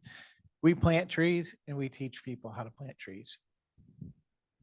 Hi, I'm Rebecca and I'm with Advance the Faith. We are a returning organization and we partner with after school programs for financial literacy and mentorships. Hi guys, my name is Kat Finnerty. I am the Volunteers and Partners Coordinator for Big Cypress National Preserve, and we're just a unit of the National Park Service. I am Robert Ballard. I'm president of the Calusa Land Trust out in Pine Island. We are, again, an all volunteer organization for the preservation of land out on Pine Island. We have roughly 2,400 acres that we look out for and try to take care of. My name is Ricardo Acosta, and I am the president of the NAPS organization, which stands for the National Association of Professionals in Sleep. It is our mission to try and educate and correct some of the disconnect between the actual compliance and the treatment of sleep disorders, the underdiagnosing of sleep disorders, and our main focus is to try and target the children and adolescents and the age group here within a college so that they can take that education early enough to avoid some of the modalities that you have to have as an older person dealing with sleep disorders, which is primarily the reason there's such a problem with compliance. It's a awkward situation and a lot of people don't enjoy it. But if you attach them or you address the diagnosis early enough, you can do surgical procedures that would avoid all of that and prevent you from having a lifelong of CPAP or all the other things that, but a lot of people don't know that because children don't pay enough taxes and don't have somebody advocating for them. So that's basically what we're trying to do is advocate, aware, make people aware, and to catch them young enough so it actually makes a difference. Teresa Riskahall, I'm with the Community House of Sanibel. We're a historic house built in 1927 and we enrich community spirit. I'm Karen Edison. I am a volunteer with the Democratic Party of Lee County, working with young Democrats on campus and in high schools and postgrads. Hi, everybody. I'm Fallon with the Healthy Earth. We do a lot of nature-based education with early learning centers. We do community gardens and cleanups, so that like beach cleanups, reef cleanups, and mangrove cleanups. Hi, my name is Davis Parson. I'm with Dress for Success Southwest Florida, and our mission is to empower women and help them achieve economic independence by various programs like support for professional women. We provide attire and clothing for people for interviews and employment who are underserved. And then we also have development programs that help people with resumes, interviews, and just working on themselves. So we bring in speakers and so forth to assist them with self-development. I am Natalie. I am the program director for WellFit Girls, which is a leadership and resilience building program for teen girls. I am Rob Hill, park ranger with the Army Corps of Engineers, and Russ Ringland taught me how to plant a tree not too long ago at a service learning event we had. Also FGCU alumni, so just looking forward to getting back involved with the university and seeing how we can make some of our facilities along the Okeechobee Waterway more accessible for volunteer events and more engaging service learning opportunities. And remember to wear your life jacket out there. Hey guys, I'm Megan Parsons. I'm also a park ranger with the U.S. Army Corps of Engineers, and we're based out of the W.P. Franklin South Visitor Center in Alva. Hi, everyone. I am Mary Bardell. I am the volunteer supervisor for Golisano Children's Hospital. So I see a lot of FGCU students and tried to get them to gain experience and also to capture their hours in order to graduate. Thank you. Hi, I'm Tina Fleming. I also work at Golisano with the injury prevention programs. I'm one of the educators that goes and talks to families when we've had ingestion issues with kids and pediatrics, non-fatal drownings. That's my job. I go talk to the kids and the parents, ATV safety, things like that. We also do a lot of events out in the community. Hi, I'm Zenaida Escoto and I'm with United Way and I work with one of our CPS schools, which is Colonial. I'm the Expanded Learning Coordinator. Good afternoon. I'm Dr. Gary Nelson. I basically have encouraged the invention entrepreneurship in the schools for about 37 years through the TERSIF, or Thomas A. Edison Regional Science and Inventors Fairs. We are now a nonprofit as of last March, and we empower youth through science, STEM, basically invention and entrepreneurship. I am Susie Hassett, environmental education resource teacher for the school district of Lee County. I get to take the kids out and teach them how to be citizen scientists and coordinate everything outside. Hello, everyone. My name is Jonathan Argueta. I'm the program manager at Hope Clubhouse here in Fort Myers. We're a nonprofit in the area, and we serve any adults with a mental health diagnosis. So they come to our place. They have a safe place to be connected, to socialize, and they usually work in our garden where we grow and plant food, our kitchen where we prep it and serve it every day. And then we also have a business unit where we help them find employment, housing, and anything like that. So if you know anyone personally in your life that could benefit from that, we have a lot of people with disabilities, use public transportation. The age range goes from me to a lot older than myself. Or if you think that organization that you work for could collaborate with us in any way, we would love to do that. So. I'm Sandy Hollenhorst. I'm president of the Macias Wildlife Society of Bonita Bay. We've been a partner for a while. We've been working with students virtually on developing field guides. This field guide on alligators, we just used in a program with College of Education students who we presented our PowerPoint, gave them the field guide. They're going to turn that into lesson plans that they take out to their student teaching experience. So, and we've also done some on-site things with FGCU students, such as cane toad hunting. And we have other on-site projects going on right now, replanting our butterfly garden after it was severely damaged by Hurricane Ian. So, and this is my husband.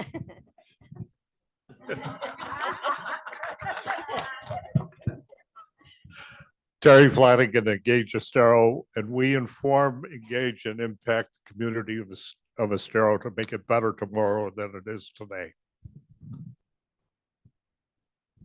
Hello, I'm Daniel. I'm from Parkinson's Association of Southwest Florida. We provide programs and services to people in the Southwest Florida area living with Parkinson's and their families, things such as movement courses, speech exercise, and also some social events. Hello, everyone. My name is Brent Height. I am from FGCU. I'm the Enrollment Marketing Communications Director here, but today I'm serving Summit Church in our Ignite College Ministries. Hello, everyone. My name is Haley Volsey. I'm the Membership and Community Outreach Organizer with Alliance for the Arts. We're a nonprofit visual and performing arts center in Lee County. We've been around since the 1970s, and I'm also an FGCU alumni, so that's a lot of fun. Hi, I'm Dr. Brad Grote, and I'm with the Abuse Counseling and Treatment Center here in Fort Myers, Glades, and Hendry County, and I'm the Director of Community Outreach. Hi, I'm Cece Gargano. I work with Community Pregnancy Clinics. I'm the Patient Volunteer Coordinator. We have 5 different locations throughout Florida, and we just support women before, during, and after their pregnancies. And I'm Catherine Marriott. I'm the outreach coordinator at Community Pregnancy Clinics. Hi, I'm Heidi Brescher. I'm also with Abuse Counseling and Treatment Act, and I'm a social worker. Hi, my name is Monica Cummings. I am the supervisor for Collier County's Adaptive Recreation. We serve kids, adults with disabilities, special needs, and we serve community-based programs, therapeutic recreation. Hi, I'm Ann Margaret Sancho, and I work at Collier County Parks and Recreation with Monica, and ditto. Excellent. So hopefully you heard a couple names and organizations that you want to connect with. If you look at your agenda, it says that we are scheduled to eat at 12:15. And guess what time it is? It's 12:15. So please enjoy. There will be no other closing. So once you're ready to go, feel free to leave, but please, please, please connect with each other. Enjoy the food, and a big round of applause for Lisa back there for getting our food for us. And for Kelly and Rocio for helping to organize everything. Thank you so much. Enjoy the food, and hopefully come talk to me if you need anything before you leave.